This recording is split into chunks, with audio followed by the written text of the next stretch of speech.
വർഷം 2154. ഭൂമിയുടെ അവസ്ഥ വളരെ മോശമാണ്.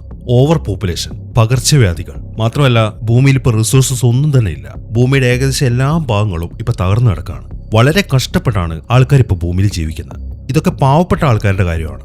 എന്നാൽ ഭൂമിയിൽ കുറെ പൈസക്കാരുണ്ട്.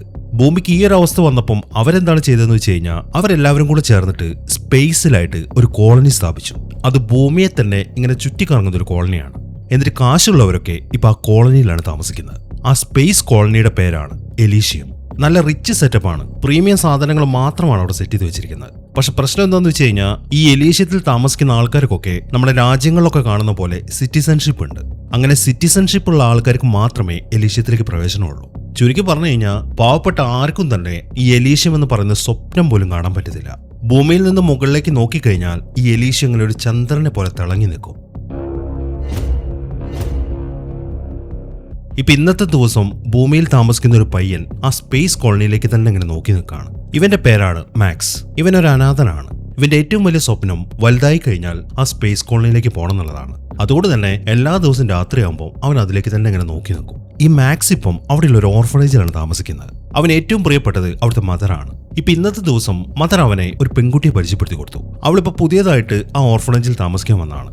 ഇവളുടെ പേര് ഫ്രേ എന്നാണ്. അങ്ങനെ വളരെ പെട്ടെന്ന് തന്നെ അവർ തമ്മിൽ കൂട്ടുകാരായി.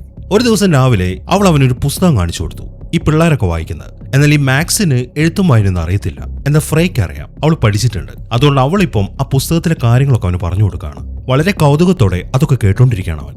അവൾക്ക് വായിക്കാൻ അറിയാമെന്ന് മനസ്സിലാവുമ്പോൾ അന്ന് രാത്രി അവനൊരു പുസ്തകം അവൾക്ക് കാണിച്ചു കൊടുത്തു. ആ പുസ്തകത്തിൽ പറയുന്നത് ആ സ്പേസ് കോളനിയിലെ കാര്യങ്ങളാണ്. അവൾ ആ പുസ്തകം വായിച്ചിട്ട് ആ സ്പേസ് കോളനിയിൽ എന്തൊക്കെയാണ് ഉള്ളത് എന്നൊക്കെ അവനിങ്ങനെ പറഞ്ഞു കൊടുക്കാൻ തുടങ്ങി. അതായത് ആ സ്പേസ് കോളനിയിൽ ഇഷ്ടംപോലെ റോബോട്ട്സ് ഉണ്ട്. ആ റോബോട്ടുകളാണ് അവിടെ ജീവിക്കുന്ന മനുഷ്യർക്ക് കാര്യങ്ങളൊക്കെ ചെയ്തു കൊടുക്കുന്നത്. പിന്നെ ആ സ്പേസ് കോളനിയുടെ ഏറ്റവും വലിയ പ്രത്യേകത അവിടെ ഒരു മെഷീൻ ഉണ്ട്. മെഡ് ബേ എന്നാണ് ഇതിന്റെ പേര്. ഇപ്പൊ ആർക്കെങ്കിലും എന്തെങ്കിലും ഒരു അസുഖം ഉണ്ടെങ്കിൽ ആ മെഷീനിലേക്ക് കിടത്തിയാൽ മതി. വളരെ പെട്ടെന്ന് തന്നെ ആ മെഷീൻ അതൊക്കെ സ്കാൻ ചെയ്തിട്ട് അവരുടെ അസുഖങ്ങളൊക്കെ ഇല്ലാതാക്കും. ഈ ഒരു സെറ്റപ്പ് ഉള്ളത് കൊണ്ട് അവിടെ ജീവിക്കുന്ന ആർക്കും അസുഖവും വരത്തില്ല, അവർക്കാർക്കും പ്രായമാവത്തില്ല. ഈ കാര്യങ്ങളൊക്കെയാണ് ഫ്രേ ഇപ്പൊ മാക്സിന് പറഞ്ഞു കൊടുക്കുന്നത്. അതെല്ലാം കേട്ട് കഴിയുമ്പോൾ അവനിപ്പോ അവളുടെ അടുത്തൊരു കാര്യം പറയുന്നുണ്ട്. നീ നോക്കിക്കോ ഫ്രേ, ഒരു ദിവസം നമ്മളെ ഞാൻ ആ സ്പേസ് കോളനിയിലേക്ക് എത്തിച്ചിരിക്കും എന്നാണ് അവൻ പറയുന്നത്. ഈ മാക്സിന് ഒരു ദുശീലമുണ്ട്, മോഷണം. ഇടയ്ക്കിടയ്ക്ക് അവൻ ആൾക്കാരുടെ കയ്യിൽ നിന്ന് സാധനങ്ങളൊക്കെ അടിച്ചു മാറ്റിയിട്ട് അവിടെ ഓടി രക്ഷപ്പെടും. ആ സാധനങ്ങളൊക്കെ കൂട്ടി വെച്ചിട്ട് എങ്ങനെയെങ്കിലും ഒരു ടിക്കറ്റ് സംഘടിപ്പിച്ച് എലീഷ്യത്തിലേക്ക് പോകാനാണ് അവൻ അങ്ങനെയൊക്കെ ചെയ്യുന്നത്. എന്നാൽ ഒരു ദിവസം അവന്റെ മദർ അത് പിടിച്ചു. അവരിപ്പം അവനിങ്ങനെ ഉപദേശിക്കാൻ തുടങ്ങി. നീ എന്തിനാണ് മാക്സ് ഇങ്ങനെ മോഷ്ടിക്കുന്നത്? ഇതെല്ലാം കൂട്ടി വെച്ചിട്ട് എലീഷ്യത്തിലേക്ക് പോകാൻ വേണ്ടിയിട്ടാണോ? നീ വിചാരിക്കുന്ന പോലെ അതത്ര എളുപ്പമല്ല മാക്സ്. നമ്മളെപ്പോലുള്ള ആൾക്കാർക്ക് പറഞ്ഞതല്ല ആ സ്ഥലം. പക്ഷെ ഒരു കാര്യം എനിക്കറിയാം, നീ വളരെ സ്പെഷ്യൽ ആയിട്ടുള്ളൊരു കുട്ടിയാണ്. അതുകൊണ്ട് തന്നെ നീ വളർന്ന് വലുതായി കഴിയുമ്പം പല ഇമ്പോർട്ടന്റ് ആയിട്ടുള്ള കാര്യങ്ങളും നിനക്ക് ചെയ്യാൻ പറ്റും. എനിക്ക് തോന്നുന്നത് നീ ജനിച്ചത് തന്നെ എന്തോ സ്പെഷ്യൽ ആയിട്ടുള്ള ചില കാര്യങ്ങൾ ചെയ്യാൻ വേണ്ടിയിട്ടാണ് എന്നിങ്ങനെയുള്ള കാര്യങ്ങളൊക്കെയാണ് അവൻ്റെ അടുത്ത് ഇങ്ങനെ പറയുന്നത്. അതെല്ലാം കേട്ട് അവനാണെങ്കിൽ ഒന്നും മിണ്ടാതിരിക്കുകയാണ്. അങ്ങനെ മാക്സ് വളർന്നു വലുതായി. എന്നാൽ അവന്റെ കയ്യിലിരിപ്പ് കൊണ്ട് അവൻ ജയിലിലായിരുന്നു. ഇപ്പൊ ആള് പരോളിലാണ്. ഇവൻ ജോലി ചെയ്യുന്നത് ആർമഡൈൻ എന്ന കമ്പനിയിലാണ്. ഡിഫൻസിന് വേണ്ടിയിട്ടുള്ള കാര്യങ്ങളൊക്കെ ആ സ്പേസ് കോളനിയിലേക്ക് വേണ്ടി ഉണ്ടാക്കി കൊടുക്കുന്ന ഒരു കമ്പനിയാണത്. അവിടേക്കുള്ള റോബോട്ടുകളൊക്കെ. ഇപ്പൊ ഇന്നത്തെ ദിവസം അവൻ ജോലിക്ക് വേണ്ടി ഇറങ്ങിയിരിക്കുകയാണ്. ഇപ്പൊ ഭൂമിയിൽ ജീവിക്കുന്ന ഭൂരിഭാഗം ആൾക്കാരും ആ കമ്പനിക്ക് വേണ്ടി തന്നെയാണ് വർക്ക് ചെയ്യുന്നത്. അവരെല്ലാവരും ഇപ്പൊ കമ്പനിയിലേക്കുള്ള ബസ് വരുന്ന കാത്തു നിൽക്കുകയാണ്. അങ്ങനെ ബസ് അങ്ങോട്ടെത്തി. ഇപ്പൊ ഭൂമിയിലെ പോലീസ് എന്ന് പറയുന്നത് റോബോട്ട്സ് ആണ്. ഈ വർക്കേഴ്സൊക്കെ ബസ്സിലേക്ക് കയറുന്നതിന് മുമ്പ് ഇവരുടെ കയ്യിൽ എന്തെങ്കിലുമൊക്കെ ആയുധം ഉണ്ടോ നോക്കാൻ വേണ്ടിയിട്ട് റോബോട്ടുകൾ ഇങ്ങനെ ഓരോരുത്തരായിട്ട് ചെക്ക് ചെയ്യും. അങ്ങനെ അവർ ചെക്ക് ചെയ്ത് മാക്സിന്റെ അടുത്തെത്തി. മാക്സിനെ കണ്ട് അവരൊന്ന് സ്കാൻ ചെയ്ത് നോക്കുമ്പോൾ തന്നെ അവനൊരു പ്രതിയാണ് എന്ന കാര്യം അവർക്ക് മനസ്സിലായി. അതുകൊണ്ട് തന്നെ നിന്റെ ബാഗിൽ എന്താണുള്ളത് എന്നാണ് അവർ ചോദിക്കുന്നത്. അതേക്കുന്ന മാക്സ് ആണെങ്കിൽ പോലീസുകാരെ കളിയാക്കുന്ന രീതിയിലാണ് മറുപടി പറയുന്നത്. എന്നാൽ അവൻ കളിയാക്കുന്നത് കാണുമ്പോൾ പോലീസുകാർക്ക് ശരിക്കും ദേഷ്യം വന്നു. അവരവനെ നല്ല രീതിയിലിട്ട് ഇടിക്കാൻ തുടങ്ങി. അങ്ങനെ ഇടിച്ച് അവനെ താഴെ ഇട്ടതിന് ശേഷം അവനവന്റെ ബാഗ് തപ്പി നോക്കി. എന്നാൽ അതിനകത്ത് അങ്ങനെ ആയുധങ്ങളൊന്നുമില്ല. എന്നാൽ അവരെ കളിയാക്കിയത് കൊണ്ട് നീ സ്റ്റേഷനിൽ ചെന്ന് നിന്റെ ഓഫീസറെ കണ്ടിട്ട് നീ ജോലിക്ക് പോയാൽ മതി എന്നാണ് ആ റോബോട്ടുകൾ പറയുന്നത്. എന്നാൽ റോബോട്ടുകൾ ഇപ്പോൾ അവനെ നല്ല രീതിയിൽ ഉപദ്രവിച്ചുകൊണ്ട് അവന്റെ കൈയിന് ഫ്രാക്ചർ പറ്റിയിട്ടുണ്ട്. അതുകൊണ്ട് അവൻ ആദ്യം ഹോസ്പിറ്റലിലേക്കാണ് പോകുന്നത്. നല്ല തിരക്കുള്ളൊരു ഹോസ്പിറ്റലാണ്. അവൻ അവിടേക്ക് ചെന്നിരിക്കുമ്പോൾ ഫ്രേ അങ്ങോട്ട് വന്നു. അവൾ ഇവിടുത്തെ നേഴ്സാണ്. ഇവൻ അവളെ കണ്ടിട്ട് കുറെ വർഷങ്ങളായി. അതുകൊണ്ട് തന്നെ ഇപ്പൊ അവളെ കാണുമ്പോൾ അവന് ശരിക്കും അത്ഭുതമായി. അങ്ങനെ ഫ്രേ ഉടനെ തന്നെ അവന്റെ കൈയൊക്കെ കെട്ടിക്കൊടുത്തു. അങ്ങനെ ആ കാര്യങ്ങളൊക്കെ കഴിഞ്ഞ് അവൻ പോകാൻ നേരത്ത് ഫ്രേന്റെ അടുത്തൊരു കാര്യം പറയാണ്. കുറെ കാലമായില്ലേ നമ്മൾ കണ്ടിട്ട്, നമുക്കിന്ന് ഒരുമിച്ച് ഡിന്നർ കഴിച്ചാലോ എന്നാണ് അവൻ ചോദിക്കുന്നത്. അതേക്കുമ്പോൾ നീ ഇവിടുത്തെ അവസ്ഥ കണ്ടില്ലേ, എനിക്ക് അത്ര പെട്ടെന്നൊന്നും ഇവിടുന്ന് ഇറങ്ങാൻ പറ്റത്തില്ല. അതുകൊണ്ട് ഒരുമിച്ച് ഡിന്നർ കഴിക്കുന്നതിനെ കുറിച്ചൊന്നും ചിന്തിക്കുക പോലും വേണ്ട എന്നാണ് അവള് പറയുന്നത്. അത് കേൾക്കുമ്പോൾ മാക്സിന് ശരിക്കും നിരാശയായി. അങ്ങനെ ഹോസ്പിറ്റലിൽ നിന്ന് ഇറങ്ങിയതിനു ശേഷം മാക്സ് നേരെ പോകുന്നത് പോലീസ് സ്റ്റേഷനിലേക്കാണ് അവന്റെ ഹയർ ഓഫീസറെ കാണാൻ. അതും ഒരു റോബോട്ടാണ്. ഇപ്പൊ റോബോട്ട് അവന്റെ അടുത്ത് പറയുന്നത് നീ റൂൾസ് ഒക്കെ തെറ്റിച്ചതുകൊണ്ട് 8 മാസം കൂടെ നിന്റെ ഹൗസ് അറസ്റ്റ് നീട്ടുകയാണെന്നാണ്. ഇനിയിപ്പോൾ ആ ഓഫീസറിന്റെ അടുത്ത് ഒന്നും പറഞ്ഞിട്ട് കാര്യമില്ല എന്ന കാര്യം അവനറിയാം. അതുകൊണ്ട് തന്നെ കിട്ടിയതും മേടിച്ചിട്ട് അവൻ അവന്റെ ജോലിക്ക് പോവാണ്. അങ്ങനെ മാക്സ് ഇപ്പം അവന്റെ ഫാക്ടറിയിലെത്തി. ഇവൻ വർക്ക് ചെയ്യുന്നത് റോബോട്ടുകളെ ഉണ്ടാക്കുന്ന സെക്ഷനിലാണ്. അവൻ അങ്ങോട്ട് കയറി ചെല്ലുമ്പോൾ അവിടുത്തെ മുകളിലത്തെ കൺട്രോൾ റൂമിലായിട്ട് ഈ കമ്പനിയുടെ CEO നിൽക്കുന്നുണ്ട്. ഇയാളുടെ പേര് ജോൺ കാർലൈഡ് എന്നാണ്. ഇയാളുടേതാണ് ഈ കമ്പനി. അയാളിപ്പോൾ അവിടെ നിന്നിട്ട് അവരുടെ ഇൻവെസ്റ്റേഴ്സുമായിട്ട് ഒരു വീഡിയോ കോൺഫറൻസ് നടത്തിക്കൊണ്ടിരിക്കുകയാണ്. ഈ ജോൺ കാർലൈഡ് എന്ന് പറയുന്നത് വല്ലാത്തൊരു സ്വാർത്ഥനാണ്. സ്വന്തം കാര്യം നേടിയെടുക്കാൻ വേണ്ടി അയാൾ എന്തും ചെയ്യും. ഇതിവിടെയുള്ള എല്ലാ വർക്കേഴ്സിനും അറിയാം. അതുകൊണ്ട് തന്നെ മാക്സിന് അയാളെ കാണാമെന്ന് പറയുന്നത് തന്നെ വെറുപ്പാണ്. അങ്ങനെ മാക്സ് അവന്റെ പണി തുടങ്ങി. അവനിങ്ങനെ ഓരോ റോബോട്ടുകളെയും അസംബിൾ ചെയ്തിട്ട് അതിനെല്ലാം കൂടെ ഒരു റൂമിന്റെ അകത്തേക്ക് ആക്കുകയാണ്. അങ്ങനെ ആ റൂമിന്റെ അകത്തേക്ക് ആക്കി കഴിഞ്ഞാൽ അവസാനത്തെ പണിയായിട്ട് ആ റോബോട്ടുകളുടെ ശരീരത്തിലേക്ക് ഇങ്ങനെ തീ അടിക്കും. ശക്തമായിട്ടുള്ള റേഡിയേഷനാണ് വരുന്നത്. അതുകൊണ്ട് തന്നെ ആ റൂം ക്ലോസ് ചെയ്തിട്ടാണ് ആ പരിപാടിയൊക്കെ ചെയ്യുന്നത്. ഈ കാര്യങ്ങളൊക്കെയാണ് മാക്സ് ഇപ്പോൾ ചെയ്തുകൊണ്ടിരിക്കുന്നത്. ഇതേസമയം തന്നെ സിറ്റിയുടെ വേറൊരു ഭാഗത്തായിട്ട് ഒരു സ്പേസ് ഷട്ടിൽ വന്ന് ലാൻഡ് ചെയ്തിട്ടുണ്ട്. അതിന്റെ ചുറ്റുമായിട്ട് ഒരുപാട് ആൾക്കാർ നിന്ന് ബഹളം ഉണ്ടാക്കിക്കൊണ്ടിരിക്കുകയാണ്. ഇവിടെ എന്താണ് സംഭവം എന്ന് വെച്ച് കഴിഞ്ഞാൽ ഈ സ്പേസ് ഷട്ടിൽ ഉണ്ടല്ലോ, അതിപ്പോൾ ഇല്ലീഗലായിട്ട് എലീഷ്യത്തിലേക്ക് പോകുന്നതാണ്. ഈ പരിപാടിയൊക്കെ നടത്തുന്നത് സ്പൈഡർ എന്ന പേരിൽ ഒരാളാണ്. അയാളുടെ അനുയായികളാണ് അവിടുത്തെ കാര്യങ്ങളൊക്കെ ചെയ്തുകൊണ്ടിരിക്കുന്നത്. ഇപ്പൊ ഇവിടെ കൂടി നിൽക്കുന്നതിൽ കുറച്ച് ആൾക്കാർക്കൊക്കെ പല അസുഖങ്ങളുണ്ട്. എങ്ങനെയെങ്കിലും ആ എലീഷ്യത്തിലേക്ക് എത്തിക്കഴിഞ്ഞാൽ ആ മെഡ്ബേ ഉപയോഗിച്ച് ഇവരുടെ അസുഖങ്ങളൊക്കെ മാറ്റാൻ പറ്റും. അതിനുവേണ്ടി ആ സ്പേസ് ഷിപ്പിലേക്ക് കയറാൻ വേണ്ടിയിട്ടുള്ള ബഹളമാണ് അവിടെ നടക്കുന്നത്. എന്നാൽ ഞാൻ നേരത്തെ പറഞ്ഞല്ലോ, ഈ എലീഷ്യത്തിൽ ജീവിക്കുന്ന ആൾക്കാർക്കൊക്കെ സിറ്റിസൺഷിപ്പ് ഉണ്ടെന്ന്. അങ്ങനെയുള്ള ആൾക്കാരുടെ കയ്യിലൊക്കെ ഒരു ഐഡി ഉണ്ടാവും. ഒരു ടാറ്റു പോലെയാണത്. ആ ഐഡി കയ്യിലുള്ള ആൾക്കാരെ മാത്രമേ ആ മെഡ്ബേ ആക്സെപ്റ്റ് ചെയ്യത്തുള്ളൂ. അതായത് ഐഡി ഉള്ള ആൾക്കാർ അതിനകത്തേക്ക് കടന്നു കഴിഞ്ഞാൽ മെഡ്ബേ അവരെ ഒന്ന് സ്കാൻ ചെയ്യും. അങ്ങനെ ഐഡി ഉണ്ട്, അവരവിടുത്തെ സിറ്റിസൺ ആണ് എന്ന് ഉറപ്പുവരുത്തിയതിനു ശേഷം മാത്രമേ മെഡ്ബേ അവരുടെ അസുഖങ്ങളൊക്കെ ക്യൂർ ചെയ്യത്തുള്ളൂ. ഇപ്പൊ സ്പൈഡറിന്റെ ആൾക്കാരൊക്കെ അവിടെയുള്ള ആൾക്കാരുടെ കയ്യിൽ ഉഡായിപ്പ് വഴി ചില ഐഡീസ് ഒക്കെ പതിപ്പിച്ചു കൊടുക്കുകയാണ്. ആ കൂട്ടത്തിൽ ഒരു പെൺകുട്ടിയുണ്ട്. ഇവളുടെ 2 കാലിനും സ്വാധീനമില്ല. ഇപ്പൊ അവളുടെ കയ്യിൽ ആ ഐഡി പതിപ്പിച്ചതിന് ശേഷം അവളുടെ അമ്മ ഉടനെ തന്നെ അവളെ എടുത്തുകൊണ്ട് ആ സ്പേസ് ഷിപ്പിലേക്ക് ഓടുകയാണ്. ഇതേസമയം തന്നെ സ്പൈഡറും അവന്റെ ടീമും അവരുടെ ഹൈഡൌട്ടിലാണ്. അവരെല്ലാവരും കൂടെ എലീഷ്യത്തിന്റെ ആ സിസ്റ്റംസ് ഒക്കെ ഹാക്ക് ചെയ്തിട്ട് അവിടേക്കുള്ള ഒരു കണക്ഷൻ സംഘടിപ്പിച്ചു. ഇനിയിപ്പം അവരുടെ സ്പേസ് ഷട്ടിലിനെ എലീഷ്യത്തിലേക്ക് പറഞ്ഞുവിടാൻ പറ്റും.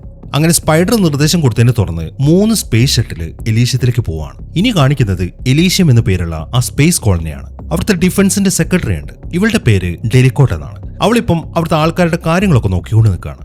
ഇതേസമയം തന്നെ ആ 3 സ്പേസ് ഷട്ടിലുകളും ഇപ്പൊ എലീഷ്യത്തിന്റെ അടുത്തെത്താറായി. അതിനെ തുടർന്ന് ഇപ്പൊ എലീഷ്യത്തിൽ ഒരു അലേർട്ട് വരികയാണ്. അതായത് ഇല്ലീഗലായിട്ട് 3 ഷിപ്പുകൾ അങ്ങോട്ട് വരുന്നുണ്ടെന്ന്. ആ അലേർട്ട് കിട്ടിയ ഉടനെ തന്നെ അവിടുത്തെ കൺട്രോൾ റൂമിൽ ഇരിക്കുന്ന ആൾക്കാർ ഡെലിക്കോട്ടിനെ വിളിച്ച് കാര്യം പറഞ്ഞു. അത് കേട്ടതും ഡെലിക്കോട്ട് വേഗം തന്നെ കൺട്രോൾ റൂമിലേക്ക് പോവാണ്. അവൾ അവിടേക്ക് ചെന്ന് നോക്കുമ്പോൾ ആ 3 സ്പേസ് ഷട്ടിലുകളും ഇപ്പൊ എലീഷ്യത്തിന്റെ തൊട്ടടുത്തെത്താനായി. കൺട്രോൾ റൂമിലിരിക്കുന്ന ആൾക്കാർ ആ സ്പേസ് ഷട്ടിലുകളിലേക്ക് വിളിച്ചിട്ട് ഒരു വാണിംഗ് കൊടുക്കുന്നുണ്ട്, നിങ്ങൾ ഇങ്ങോട്ട് അതിക്രമിച്ച് കയറാൻ പാടില്ല എന്ന്. എന്നാൽ സ്പേസ് ഷട്ടിലുള്ള ആരൊന്നും മൈൻഡ് ചെയ്യുന്നില്ല. അവരിപ്പോഴും ആ എലീഷ്യത്തിലേക്ക് തന്നെ ഇങ്ങനെ പോയിക്കൊണ്ടിരിക്കുകയാണ്. അപ്പൊ പ്രൈമറി വാണിംഗ് വർക്കൗട്ട് ആയിട്ടില്ല എന്ന് കാണുമ്പോൾ ഡെലിക്കോട്ട് അവിടെ ഇരിക്കുന്ന ആൾക്കാരുടെ അടുത്ത് പറയുന്നത് ഭൂമിയിലെ ക്രൂഗറിനെ വിളിക്കാൻ വേണ്ടിയിട്ടാണ്. ഈ ക്രൂഗർ എന്ന് പറയുന്നത് ഇവളുടെ ഒരു അനുയായിയാണ്. അത് ജീവിക്കുന്നത് ഭൂമിയിലാണ്. ഇപ്പൊ ഡെലിക്കോട്ട് അങ്ങനെ പറയുമ്പോൾ അവിടെ ഇരിക്കുന്ന ഒരു ലേഡി പറയുന്നത് എന്താണെന്ന് വെച്ച് കഴിഞ്ഞാൽ, മാം ഇവിടുത്തെ നിയമങ്ങൾ പ്രകാരം ഇവിടുത്തെ കാര്യങ്ങൾ ഡീൽ ചെയ്യാൻ നമുക്ക് ഭൂമിയിൽ ആൾക്കാരെ വിളിക്കാനുള്ള പെർമിഷൻ ഇല്ലല്ലോ, അങ്ങനെ ചെയ്യുന്നത് നിയമങ്ങൾക്കെതിരല്ലേ എന്നാണ് ആ ലേഡി ചോദിക്കുന്നത്. അതേക്കുമ്പോൾ ഇവിടുത്തെ കാര്യങ്ങൾ തീരുമാനിക്കുന്നത് ഞാനാണ്, അതുകൊണ്ട് നീ ഞാൻ പറഞ്ഞ് അങ്ങോട്ട് കേട്ടാൽ മതി എന്നാണ് ഡെലിക്കോട്ട് പറയുന്നത്. ആ ലേഡിയാണ് ഇത് സമ്മതിക്കുകയും ചെയ്തു. അങ്ങനെ അവൾ വേഗം തന്നെ ഭൂമിയിലുള്ള ക്രൂഗറിനെ വിളിക്കുകയാണ്. അങ്ങനെ ക്രൂഗറിന്റെ അടുത്ത് അവർ കാര്യങ്ങളൊക്കെ അറിയിച്ചു. അതായത് 3 സ്പേസ് ഷട്ടിലുകൾ ഇപ്പൊ എലീഷ്യത്തിലേക്ക് വരുന്നുണ്ട്, അതിന് 3നെ ഉടനെ തന്നെ തകർത്ത് കളയണമെന്ന്. ആ മെസ്സേജ് കിട്ടിയതും ക്രൂഗർ നേരെ പോകുന്നത് അയാളുടെ ഒരു വാനിന്റെ അടുത്തേക്കാണ്. എന്നിട്ട് അയാൾ ആ വാൻ ഓപ്പൺ ചെയ്തിട്ട് അതിൽ നിന്നും ഒരു വലിയ മിസൈൽ ലോഞ്ചർ എടുത്തു. എന്നിട്ട് പെട്ടെന്ന് തന്നെ 3 മിസൈലുകൾ തൊടുത്തുവിടുകയാണ്. അങ്ങനെ 2 സ്പേസ് ഷട്ടിലിനെ ആ മിസൈലുകൾ തകർത്ത് കളഞ്ഞു. അതിലുണ്ടായിരുന്ന 49 ആൾക്കാരാണ് മരിച്ചത്. എന്നാൽ 1 എസ്കേപ്പായി. അതിപ്പോ എലീഷ്യത്തിലേക്ക് ലാൻഡ് ചെയ്തു. അങ്ങനെ അത് ലാൻഡ് ചെയ്ത് കഴിഞ്ഞ ഉടനെ അതിലുണ്ടായിരുന്ന ആൾക്കാരൊക്കെ ഇറങ്ങി ഓടുകയാണ്. എന്നാൽ ഈ സമയമാകുമ്പോഴേക്കും ഡെലിക്കോട്ടിന്റെ നിർദ്ദേശപ്രകാരം അവിടുത്തെ ഡിഫൻസ് റോബോട്ടുകളൊക്കെ അവിടേക്ക് ഒന്ന് ലാൻഡ് ചെയ്തു. ആ റോബോട്ടുകളൊക്കെ ഇല്ലീഗലായിട്ട് അങ്ങോട്ട് വന്ന മുഴുവൻ ആൾക്കാരെ അറസ്റ്റ് ചെയ്യാണ്. ഇതേസമയം ആ കാലോണ്ട് വയ്യാത്ത പെണ്ണുണ്ടല്ലോ, അതിന്റെ അമ്മ അവളെയും കൂട്ടിക്കൊണ്ട് നേരെ അവിടെയുള്ള ഒരു മെഡ്ബേ ഇരിക്കുന്ന സ്ഥലത്തേക്ക് പോവാണ്. എന്നിട്ട് പെട്ടെന്ന് തന്നെ അവൾ ആ മെഡ്ബേയിലേക്ക് എടുത്ത് കടത്തി. ഈ സമയം മെഡ്ബേ ആദ്യം സ്കാൻ ചെയ്യുന്നത് അവളുടെ കയ്യിലുള്ള ഐഡി ആണ്. അത് കറക്റ്റ് ആയതുകൊണ്ട് മെഡ്ബേ ഇപ്പൊ അവളുടെ അസുഖങ്ങളൊക്കെ ക്യൂർ ചെയ്തു. അവൾക്ക് ഇപ്പൊ നടക്കാൻ പറ്റുന്നുണ്ട്. എന്നാൽ ഈ സമയത്താണ് അവിടുത്തെ ഡിഫൻസ് റോബോട്ടുകൾ അങ്ങോട്ട് വരുന്നത്. വന്ന ഉടനെ തന്നെ അവരെ അമ്മയും കുഞ്ഞിനെ അറസ്റ്റ് ചെയ്യാണ്. അങ്ങനെ അറസ്റ്റ് ചെയ്ത മുഴുവൻ ആൾക്കാരെയും അവർ തിരിച്ച് ഭൂമിയിലേക്ക് തന്നെ അയക്കുകയും ചെയ്തു. അങ്ങനെ പിറ്റേ ദിവസമായി പതിവ് പോലെ തന്നെ മാക്സ് ഇപ്പൊ അവന്റെ ജോലിക്ക് വേണ്ടിയിട്ട് ഫാക്ടറിയിലേക്ക് ചെന്നിരിക്കുകയാണ്. അവനിപ്പം ആ റോബോട്ടുകളൊക്കെ അസംബിൾ ചെയ്തിട്ട് ആ റൂമിന്റെ അകത്തേക്ക് ആക്കി. എന്നിട്ട് ആ ഫയർ അടിക്കാൻ വേണ്ടി അവനിപ്പോ ആ ഡോർ ക്ലോസ് ചെയ്യാണ്. എന്നാൽ ആ ഡോർ ക്ലോസ് ചെയ്യുന്ന സമയത്താണ് അത് ജാം ആയി പോകുന്നത്. അതിപ്പോ മുഴുവനായിട്ട് അടയുന്നില്ല. ആ കാര്യം അവൻ അവന്റെ സൂപ്പർവൈസറുടെ അടുത്ത് പറഞ്ഞു. എന്നാൽ സൂപ്പർവൈസർ അവിടെയൊക്കെ ചെക്ക് ചെയ്തതിനു ശേഷം പറയുന്നത് ഈ റൂമിന്റെ അകത്ത് കയറി ശരിയാക്കിയാലേ ഈ ഡോർ ഇനി ക്ലോസ് ചെയ്യാൻ പറ്റത്തുള്ളൂ, നീ തന്നെ ആ റിസ്ക് എടുക്കണം എന്നാണ് അയാൾ പറയുന്നത്. അത്രയും പറഞ്ഞിട്ട് അയാൾ അവിടുന്ന് പോവുകയും ചെയ്തു. മറ്റൊരു നിവൃത്തിയില്ലാത്തതുകൊണ്ട് അവനിപ്പം ആ റൂമിന്റെ അകത്ത് കയറാണ്. എന്താ അവൻ ആ ഡോർ ജാം ആയത് റെഡിയാക്കി. എന്നാൽ അത് ശരിയായി കഴിഞ്ഞപ്പോൾ അവൻ പുറത്തേക്ക് ഇറങ്ങുന്നതിന് മുമ്പ് തന്നെ ആ ഡോർ ക്ലോസ് ആയി പോവാണ്. എന്നാൽ അവൻ അതിനകത്ത് പെട്ടത് ആരും അറിഞ്ഞിട്ടില്ല. അങ്ങനെ പെട്ടെന്ന് തന്നെ അവർ ആ ഫയർ അടിക്കാൻ തുടങ്ങി. ഇപ്പൊ ശക്തമായിട്ടുള്ള റേഡിയേഷനാണ് അവന്റെ ശരീരത്തിലേക്ക് അടിച്ചുകൊണ്ടിരിക്കുന്നത്. അവൻ അതിനകത്ത് കുടുങ്ങിയെന്ന് അറിഞ്ഞിട്ട് ആൾക്കാരൊക്കെ അങ്ങോട്ട് ഓടിയെത്തി. എന്നാൽ ആ റേഡിയേഷൻ അടിക്കുന്നത് നിൽക്കാതെ ആ ഡോർ തുറക്കാൻ പറ്റത്തില്ല. അതുകൊണ്ട് തന്നെ നിസ്സഹായരായിട്ട് നോക്കി നിൽക്കാൻ മാത്രമേ അവരെ കൊണ്ട് സാധിക്കുന്നുള്ളൂ. അങ്ങനെ കുറച്ച് സമയം കഴിഞ്ഞ് ആ പ്രോസസ്സൊക്കെ കഴിഞ്ഞതിന് ശേഷം ഒരു റോബോട്ടാണ് അവന് വെളിയിലേക്ക് എടുക്കുന്നത്. അങ്ങനെ റോബോട്ട് ഇപ്പം അവന് റൂമിന്റെ അകത്തേക്ക് കിടത്തി. അവന് ബോധം വരുമ്പോൾ അവൻ ആ റോബോട്ടിന്റെ അടുത്ത് ചോദിക്കുന്നത് എനിക്ക് എന്താണ് പറ്റിയെന്നാണ്. അത് കേൾക്കുമ്പോൾ റോബോട്ട് കാര്യങ്ങളൊക്കെ അവനോട് പറയാൻ തുടങ്ങി. അതായത് അവന്റെ ശരീരത്തിലേക്ക് നല്ല രീതിയിലുള്ള റേഡിയേഷൻ അടിച്ചിട്ടുണ്ട്. അതുകൊണ്ട് ഉടനെ തന്നെ അവന്റെ ഓർഗൻസ് ഒക്കെ ഫെയിൽ ആവും. ഇനിയിപ്പോൾ 5 ദിവസത്തേക്ക് മാത്രമേ അവന് ജീവനോട് ഇരിക്കാൻ പറ്റത്തുള്ളൂ എന്നാണ് റോബോട്ട് പറയുന്നത്. ഇതേ സമയം കാര്യങ്ങളൊക്കെ അറിഞ്ഞിട്ട് സിഇഒ ആയ കാർലൈഡ് അങ്ങോട്ടെത്തി. ഇപ്പൊ മാക്സിന്റെ ശരീരത്തിലേക്ക് റേഡിയേഷൻ അടിച്ചെന്ന് അറിയുമ്പോൾ അവൻ ഈ ജോലിയിൽ നിന്ന് പറഞ്ഞു വിടാനാണ് അയാൾ അവിടുത്തെ സൂപ്പർവൈസറിന്റെ അടുത്ത് പറയുന്നത്. ഇതേ സമയം തന്നെ റോബോട്ടാണെങ്കിൽ മാക്സിന് കുറച്ച് ഗുളികകൾ കൊടുത്തു. എന്നിട്ട് റോബോട്ട് പറയുന്നത് ഇനിയുള്ള ഓരോ ദിവസവും നീ ഇതിൽ നിന്ന് ഓരോ ഗുളികകൾ കഴിക്കണം. അങ്ങനെ ഈ ഗുളികകൾ കഴിച്ചു കഴിഞ്ഞാൽ നിനക്ക് ഈ 5 ദിവസം സാധാരണ പോലെ നടക്കാനും നിൽക്കാനൊക്കെ സാധിക്കും എന്നാണ് റോബോട്ട് പറയുന്നത്. ആ റോബോട്ട് അങ്ങനെയൊക്കെ പറഞ്ഞു കഴിയുമ്പം അവന്റെ തന്നെ അവസ്ഥ ഓർത്തിട്ട് അവൻ വല്ലാത്തൊരു മാനസികാവസ്ഥയിലിരിക്കുകയാണ്. എന്താണ് ചെയ്യേണ്ടത് എന്നവനൊരു എത്തും പിടിയും കിട്ടുന്നില്ല. അങ്ങനെ കുറച്ച് സമയം കഴിഞ്ഞു. എലീഷ്യത്തിൽ ഇപ്പോൾ ഒരു മീറ്റിംഗ് നടക്കുകയാണ്. അവിടുത്തെ പ്രസിഡന്റും ടീമും ആ ഡെലിക്കോട്ടിനെ അങ്ങോട്ട് വിളിച്ചു വരുത്തിയിട്ടുണ്ട്. ഈ മൊട്ടത്തലയുണ്ടല്ലോ, ഇവനാണ് പ്രസിഡന്റ്. ഇവന്റെ പേര് പട്ടേൽ എന്നാണ്. അയാളിപ്പോൾ ഡെലിക്കോട്ടിന്റെ അടുത്ത് ചോദിക്കുന്നത് ഇപ്പൊ അവർ ആ സ്പേസ് ഷിപ്പ് തകർത്തല്ലോ അതിനെ കുറിച്ചാണ്. നിങ്ങൾ എന്തിനാ സ്പേസ് ഷിപ്പ് തകർത്തു? 49 ആൾക്കാരാണ് അതിൽ മരിച്ചത്. എന്തിനാണ് ഇതുപോലത്തെ പരിപാടികളൊക്കെ ചെയ്യുന്നത്? നമുക്ക് അതിനു വേണ്ടി ഇവിടെ വേറെ പ്രോട്ടോകോൾസ് ഇല്ലേ? പിന്നെ എന്തിനാണ് ഇങ്ങനെ ഒരു കാര്യം ചെയ്യാൻ വേണ്ടി ഭൂമിയിൽ ഒരു ഏജന്റിനെ വിളിച്ചത്? അത് ഇവിടുത്തെ നിയമത്തിലില്ല എന്ന കാര്യം നിങ്ങൾക്ക് അറിയത്തില്ലേ? അതുകൊണ്ട് ഇനി മേലാൽ ഇതുപോലത്തെ കാര്യങ്ങളൊന്നും ആവർത്തിക്കരുത്. പിന്നെ എത്രയും പെട്ടെന്ന് ആ ഏജന്റ് ക്രൂഗറിനെ ഡിസ്മിസ് ചെയ്തേക്ക് എന്നൊക്കെയാണ് പട്ടേൽ പറയുന്നത്. അത് സമ്മതിക്കാന്നല്ലാതെ ഡെലിക്കോട്ടിന് മറ്റൊരു മാർഗ്ഗവുമില്ല. അങ്ങനെ ഉടനെ തന്നെ അവർ ആ ഏജന്റ് ക്രൂഗറിനെ ഡിസ്മിസ് ചെയ്തു. ആ മെസ്സേജ് ഇപ്പൊ ക്രൂഗറിനും കിട്ടി. അയാളോട് അവർ പറഞ്ഞിരിക്കുന്നത് ഇനി നീ ജോലിയിലില്ല, എത്രയും പെട്ടെന്ന് നിന്റെ വെപ്പൺസ് ഒക്കെ തിരിച്ചേൽപ്പിക്കണം എന്നാണ്. അതെല്ലാം കേൾക്കുമ്പോൾ ക്രൂഗർ ആണെങ്കിൽ ശരിക്കും ദേഷ്യത്തിൽ നിൽക്കുകയാണ്. ഇതേ സമയം തന്നെ മാക്സ് ആണെങ്കിൽ വളരെ കഷ്ടപ്പെട്ട് അവന്റെ വീട്ടിലേക്ക് നടന്നുകൊണ്ടിരിക്കുകയാണ്. അവനിങ്ങനെ നടന്നു വരുന്നത് മാക്സിന്റെ ഒരു ബെസ്റ്റ് ഫ്രണ്ട് കാണുന്നുണ്ട്. അവന്റെ പേര് ജൂലിയോ എന്നാണ്. അവനിങ്ങനെ തീരെ വയ്യാതെ നടന്നു വരുന്ന കാണുമ്പോൾ ജൂലിയോ വേഗം തന്നെ അവന്റെ അടുത്തേക്ക് ചെന്നു. എന്നിട്ട് അവനെയും പിടിച്ച് നേരെ മാക്സിന്റെ വീട്ടിലേക്ക് പോവാണ്. അങ്ങനെ വീട്ടിലെത്തി കഴിയുമ്പോൾ മാക്സ് കാര്യങ്ങളൊക്കെ ജൂലിയോന്റെ അടുത്ത് പറഞ്ഞു. എന്റെ ദേഹത്ത് മൊത്തം റേഡിയേഷൻ അടിച്ചിരിക്കുകയാണ്. ഇത് ഞാൻ കാരണം സംഭവിച്ചതല്ല, എന്റെ കമ്പനി കാരണം സംഭവിച്ചതാണ്. എന്നിട്ട് അവരെനിക്ക് തന്നതോ കുറച്ച് ഗുളികകൾ. ഇനി ഞാൻ 5 ദിവസം മാത്രമേ ജീവനോട് ഇരിക്കത്തുള്ളൂ. പക്ഷെ തോറ്റു കൊടുക്കാൻ ഞാൻ തയ്യാറല്ല. എനിക്ക് എങ്ങനെയെങ്കിലും ആ എലീഷ്യത്തിലേക്ക് പോകണം. എന്നിട്ട് അവിടുത്തെ ആ മെഡ്ബേ ഉപയോഗിച്ച് എന്റെ ശരീരത്തിലെ പ്രശ്നങ്ങളൊക്കെ മാറ്റണം. അതിനുവേണ്ടി നമുക്ക് വേഗം സ്പൈഡറിന്റെ അടുത്തേക്ക് പോയി ഒരു ടിക്കറ്റ് സംഘടിപ്പിക്കാം എന്നാണ് മാക്സ് പറയുന്നത്. അതേക്കുന്ന ജൂലിയോ ചോദിക്കുന്നത് നീ അങ്ങോട്ട് ചെന്നിട്ട് പറഞ്ഞ സ്പൈഡർ നിനക്ക് ടിക്കറ്റ് തരുന്നാണ് നിന്റെ വിചാരം? അതൊന്നും നടക്കാൻ പോകുന്നില്ല. അവനെ കുറിച്ച് നിനക്ക് അറിയത്തില്ലേ? നീ ഇപ്പൊ തൽക്കാലം റെസ്റ്റ് എടുക്ക്, നമുക്ക് ആലോചിച്ചിട്ട് കാര്യങ്ങളൊക്കെ ചെയ്യാം എന്നാണ് ജൂലിയോ പറയുന്നത്. എന്നാൽ മാക്സ് അതിന് സമ്മതിക്കുന്നില്ല. നമുക്ക് വേഗം തന്നെ സ്പൈഡറിന്റെ അടുത്തേക്ക് പോകണം എന്നാണ് അവൻ പറയുന്നത്. അങ്ങനെ സമയം രാത്രി. ഫ്രെഡ് ഇപ്പോൾ ഹോസ്പിറ്റലിൽ നിൽക്കുകയാണ്. ഈ ഫ്രെഡിന് ഒരു മകളുണ്ട്, മെറ്റിൽഡ എന്നാണ് അവളുടെ പേര്. അവൾക്ക് ബ്ലഡ് ക്യാൻസർ ആണ്. അതുകൊണ്ട് അവളുടെ ഹോസ്പിറ്റലിൽ തന്നെയാണ് മെറ്റിൽഡയെ അഡ്മിറ്റ് ചെയ്തിരിക്കുന്നത്. ഇപ്പൊ ഫ്രെഡ് അവളുടെ മകളുടെ അടുത്ത് നിൽക്കുമ്പോഴാണ് ഡോക്ടർ അങ്ങോട്ട് വരുന്നത്. ഡോക്ടർ പറയുന്നത് എന്താണെന്ന് വെച്ച് കഴിഞ്ഞാൽ ഇനി നിന്റെ മകൾ ഇവിടെ കടത്തിയിട്ട് ഒരു കാര്യമില്ല, അവളുടെ ജീവൻ രക്ഷപ്പെടാൻ പോകുന്നില്ല. വെറുതെ നീ എന്തിനാണ് നിന്റെ കാശ് കളയുന്നത്? നീ ഇവളെയും കൊണ്ട് നിന്റെ വീട്ടിലേക്ക് പോകാൻ നോക്ക്, എന്നിട്ട് എന്തെങ്കിലും അർജൻസി വരുമ്പോൾ ഇങ്ങോട്ട് കൊണ്ടുവന്നാൽ മതി എന്നാണ് ഡോക്ടർ പറയുന്നത്. അതെല്ലാം കേട്ട് ഫ്രെഡ് ആണെങ്കിൽ ശരിക്കും വിഷമിച്ച് നിൽക്കുകയാണ്.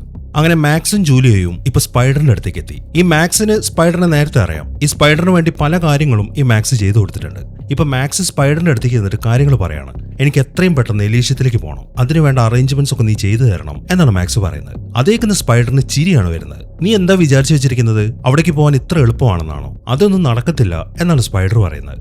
അതേക്കുന്ന മാക്സിന് ദേഷ്യം വരാൻ തുടങ്ങി. അവൻ സ്പൈഡറിന്റെ കുത്തിനെ ഏറിപ്പിടിച്ചു. നോക്ക് സ്പൈഡർ, നിനക്ക് വേണ്ടി പല കാര്യങ്ങളും ഞാൻ ചെയ്തു തന്നിട്ടുണ്ട്. അതിന് വേണ്ട പ്രതിഫലം ഒന്നും നീ എനിക്ക് തന്നിട്ടില്ല. ഇപ്പൊ എന്റെ അവസ്ഥ വളരെ മോശമാണ്. വെറും 5 ദിവസം മാത്രമേ എനിക്ക് ജീവനോട് ഇരിക്കാൻ പറ്റത്തുള്ളൂ.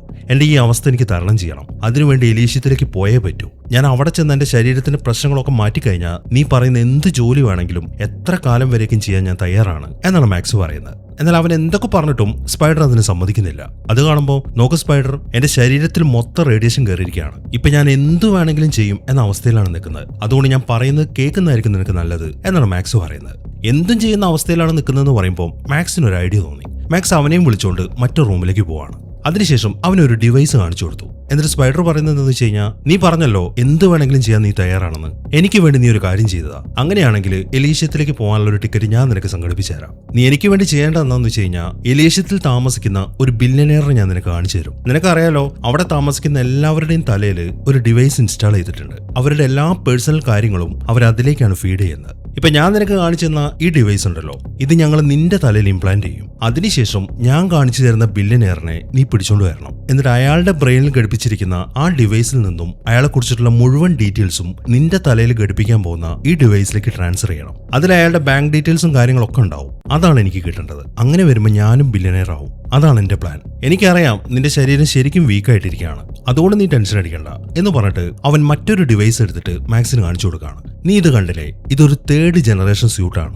ഇതും കൂടെ ഞാൻ നിന്റെ ശരീരത്തിലേക്ക് ഇൻസ്റ്റാൾ ചെയ്ത് തരും. അങ്ങനെ വരുമ്പോൾ നിനക്ക് നല്ല സ്ട്രെങ്ത്തും കിട്ടും. അപ്പൊ പിന്നെ അയാളെ കീഴ്പ്പെടുത്താൻ നിനക്ക് ഈസി ആയിരിക്കും എന്നാണ് സ്പൈഡർ പറയുന്നത്. അവനെ പറയുന്ന കാര്യങ്ങളൊക്കെ വിശദമായിട്ട് കേട്ടതിന് ശേഷം ഇപ്പൊ മാക്സ് പറയുന്നത് എന്താണെന്ന് വെച്ച് കഴിഞ്ഞാൽ, ഓക്കെ സ്പൈഡർ, ഞാൻ ഇത് ചെയ്തു തരാം. പക്ഷെ ആ ബില്യനെയർ ആരാണെന്ന് നീ എനിക്ക് പറഞ്ഞു തരണ്ട, അത് ഞാൻ തീരുമാനിച്ചോളാം. അങ്ങനെ ഒരാളെ ഞാൻ കണ്ടെത്തിയിട്ടുണ്ട്. അത് മറ്റാരുമല്ല, എന്റെ ബോസാണ്, ജോൺ കാർലൈറ്റ്. അയാളുടെ തലയിൽ നിന്നും മുഴുവൻ ഡീറ്റെയിൽസ് ഞാൻ എടുത്തു തരാം. പിന്നെ ഈ ഒരു കാര്യം ചെയ്യുമ്പോൾ എന്റെ കൂടെ ഈ ജൂലിയോയും വേണം. അവന് വേണ്ട കാര്യങ്ങൾ കൂടെ നീ തയ്യാറാക്കി കൊടുക്കണം എന്നാണ് മാക്സ് പറയുന്നത്. സ്പൈഡർ ആണെങ്കിൽ അത് സമ്മതിക്കുകയും ചെയ്തു. ഇതേ സമയം ജോൺ കാർലൈറ്റ് ആ ഡെലിക്കോട്ടിനെ കാണാൻ പോയിരിക്കുകയാണ്, എലീഷ്യത്തിലേക്ക്. ഈ മീറ്റിംഗ് എന്തിനാന്ന് വെച്ച് കഴിഞ്ഞാൽ, ഞാൻ നേരത്തെ പറഞ്ഞല്ലോ, ഈ എലീഷ്യത്തിലേക്കുള്ള മുഴുവൻ ഡിഫൻസിന്റെ കാര്യങ്ങളും ചെയ്തു കൊടുക്കുന്നത് ഈ കാർലൈറ്റിന്റെ കമ്പനിയാണ്. അവരുമായിട്ട് ഒരു എഗ്രിമെന്റ് ഉണ്ട്. ആ എഗ്രിമെന്റ് പുതുക്കാൻ വേണ്ടിയിട്ടാണ് ഇപ്പൊ കാർലൈറ്റ് അങ്ങോട്ട് ചെന്നിരിക്കുന്നത്. കാർലൈറ്റിനെ കാണുമ്പോൾ ഡെലിക്കോട്ട് അവനെയും വിളിച്ചോണ്ട് മറ്റൊരു റൂമിലേക്ക് പോവാണ്.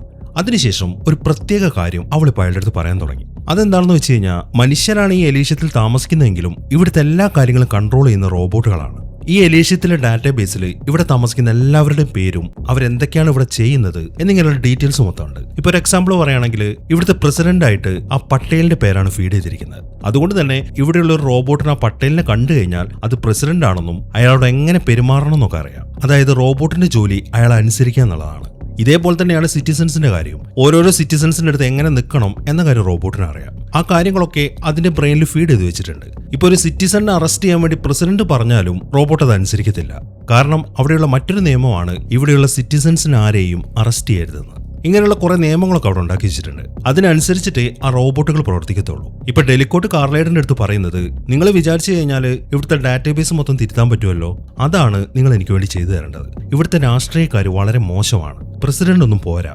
അതുകൊണ്ട് പ്രസിഡന്റിന്റെ പേര് ഇവിടുത്തെ ഡാറ്റാബേസിൽ നിന്ന് മാറ്റണം, എന്നിട്ട് എന്നെ പ്രസിഡന്റ് ആക്കണം. അങ്ങനെ നിങ്ങൾ എനിക്ക് വേണ്ടി ചെയ്തു തരാണെന്നുണ്ടെങ്കിൽ നിങ്ങളുടെ കമ്പനിയുമായിട്ട് 200 വർഷത്തേക്ക് ഒരു എഗ്രിമെന്റ് ഞാൻ മുൻകൂട്ടി സൈൻ ചെയ്തു തരാം എന്നാണ് ഡെലിക്കോട്ട് പറയുന്നത്. അത് നല്ലൊരു ഓഫർ ആയതുകൊണ്ട് കാർലൈറ്റ് അതിന് സമ്മതിക്കുകയും ചെയ്തു.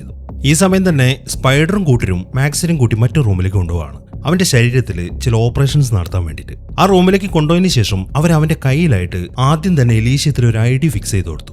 ആ പരിപാടി തീർത്തതിന് ശേഷം അവരടുത്തതായിട്ട് ചെയ്യുന്നത് ആ മെമ്മറി ഡിവൈസ് അവന്റെ തലയിലേക്ക് ഇൻസ്റ്റാൾ ചെയ്യുക എന്നുള്ളതാണ്. അങ്ങനെ അതും കൂടെ ചെയ്ത് കഴിഞ്ഞിട്ട് അവർ ആ സ്യൂട്ട് അവന്റെ ശരീരത്തിൽ ഫിറ്റ് ചെയ്യാൻ തുടങ്ങി. ആ സ്യൂട്ടിന്റെ കൺട്രോൾ സെക്ഷനും അവന്റെ തലയിൽ തന്നെയാണ് ഘടിപ്പിച്ചു കൊടുക്കുന്നത്. ഇത്രയും കാര്യങ്ങളൊക്കെ ചെയ്തു കഴിഞ്ഞ് അവനിപ്പം സ്പൈഡർ പറഞ്ഞ മെഷീന് വേണ്ടി സെറ്റായി. പിറ്റേ ദിവസം രാവിലെയാണ് അവന് ബോധം വരുന്നത്. അവൻ എഴുന്നേറ്റ് നോക്കുമ്പോൾ ആ സ്യൂട്ട് അവന്റെ ശരീരത്തിൽ ഘടിപ്പിച്ചുകൊണ്ട് അവനിപ്പം നല്ല സ്ട്രെങ്ത് കിട്ടിയിട്ടുണ്ട്. ഈ സമയം തന്നെ കാർലൈഡ് ആണെങ്കിൽ തിരിച്ച് ഭൂമിയിലേക്ക് വന്നു. അയാളിപ്പം അയാളുടെ കമ്പ്യൂട്ടറിന് മുന്നിലിരിക്കുകയാണ്. ഡെലിക്കോട്ട് പറഞ്ഞ കാര്യങ്ങളാണ് അയാൾ ഇനി ചെയ്യാൻ പോകുന്നത്. അയാളിപ്പം എലീഷ്യത്തിലെ ഡാറ്റാബേസിലുള്ള മുഴുവൻ ഡീറ്റെയിൽസും അവന്റെ ബ്രെയിനിൽ ഘടിപ്പിച്ചിരിക്കുന്ന ആ ഡിവൈസിലേക്ക് അപ്ലോഡ് ചെയ്യുകയാണ്. ഇതേ സമയം തന്നെ മാക്സും ജൂലിയയും കൂടെ നേരെ സ്പൈഡറിന്റെ ഒരാളെടുത്തേക്കാണ് പോകുന്നത്. ഇയാളുടെ പേര് സാൻഡ്രോ എന്നാണ്. അയാളിപ്പം അവർക്ക് പോകാൻ വേണ്ടി 2 കാറൊക്കെ റെഡിയാക്കിയിട്ടുണ്ട്. മാത്രമല്ല അയാളിപ്പം മാക്സിന് ചില തോക്കുകളൊക്കെ കാണിച്ചു കൊടുക്കുകയാണ്. നല്ല പവർഫുൾ ആയിട്ടുള്ള തോക്കുകളാണത്. ഈ സമയം തന്നെ കാർലൈഡ് ആണെങ്കിൽ ആ ഡീറ്റെയിൽസ് മൊത്തം അപ്ലോഡ് ചെയ്തതിനു ശേഷം എലീഷ്യത്തിലെ ഡാറ്റാബേസിൽ നിന്ന് അതൊക്കെ ഡിലീറ്റ് ചെയ്യുകയാണ്. ഇനിയിപ്പോൾ അയാൾക്ക് ചെയ്യാനുള്ളത് നേരെ എലീഷ്യത്തിലേക്ക് പോവുക, എന്നിട്ട് അയാളുടെ ബ്രെയിനിലുള്ള കാര്യങ്ങൾ മൊത്തം ഡെലിക്കോട്ടിന് കൊടുക്കുക.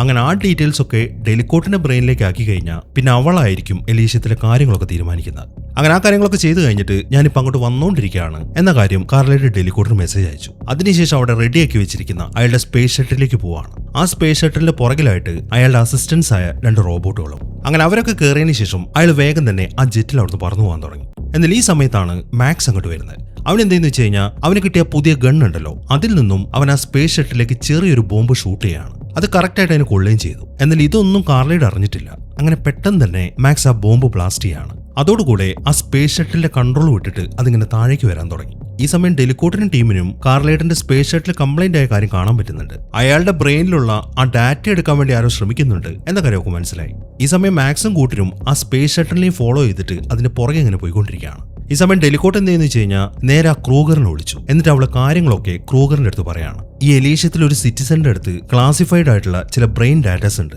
അതാരോ ഹൈജാക്ക് ചെയ്യാൻ ശ്രമിക്കുകയാണ്. നീ അവരെ കണ്ടെത്തി അവരെ തടഞ്ഞ് ആ സിറ്റിസണിനെ സേഫ് ആക്കണം എന്നാണ് ഡെലിക്കോട്ട് പറയുന്നത്. അതേക്കുന്ന ക്രൂഗർ പറയുന്നത്, ഓ ഇപ്പൊ നിങ്ങൾക്ക് എന്നെ ആവശ്യം വന്നല്ലേ, എന്നെ ജോലിയിൽ നിന്ന് നിങ്ങൾ പിരിച്ചുവിട്ടല്ലേ, പിന്നെ എന്തിനാണ് ഈ കാര്യം എൻ്റെ അടുത്ത് പറയുന്നത്? ഇനിയിപ്പോ ഞാൻ ഈ കാര്യം ചെയ്തു തരണം എന്നുണ്ടെങ്കിൽ എന്നെ നിങ്ങൾ ജോലിയിൽ തിരിച്ചെടുക്കണം എന്നാണ് ക്രൂഗർ പറയുന്നത്.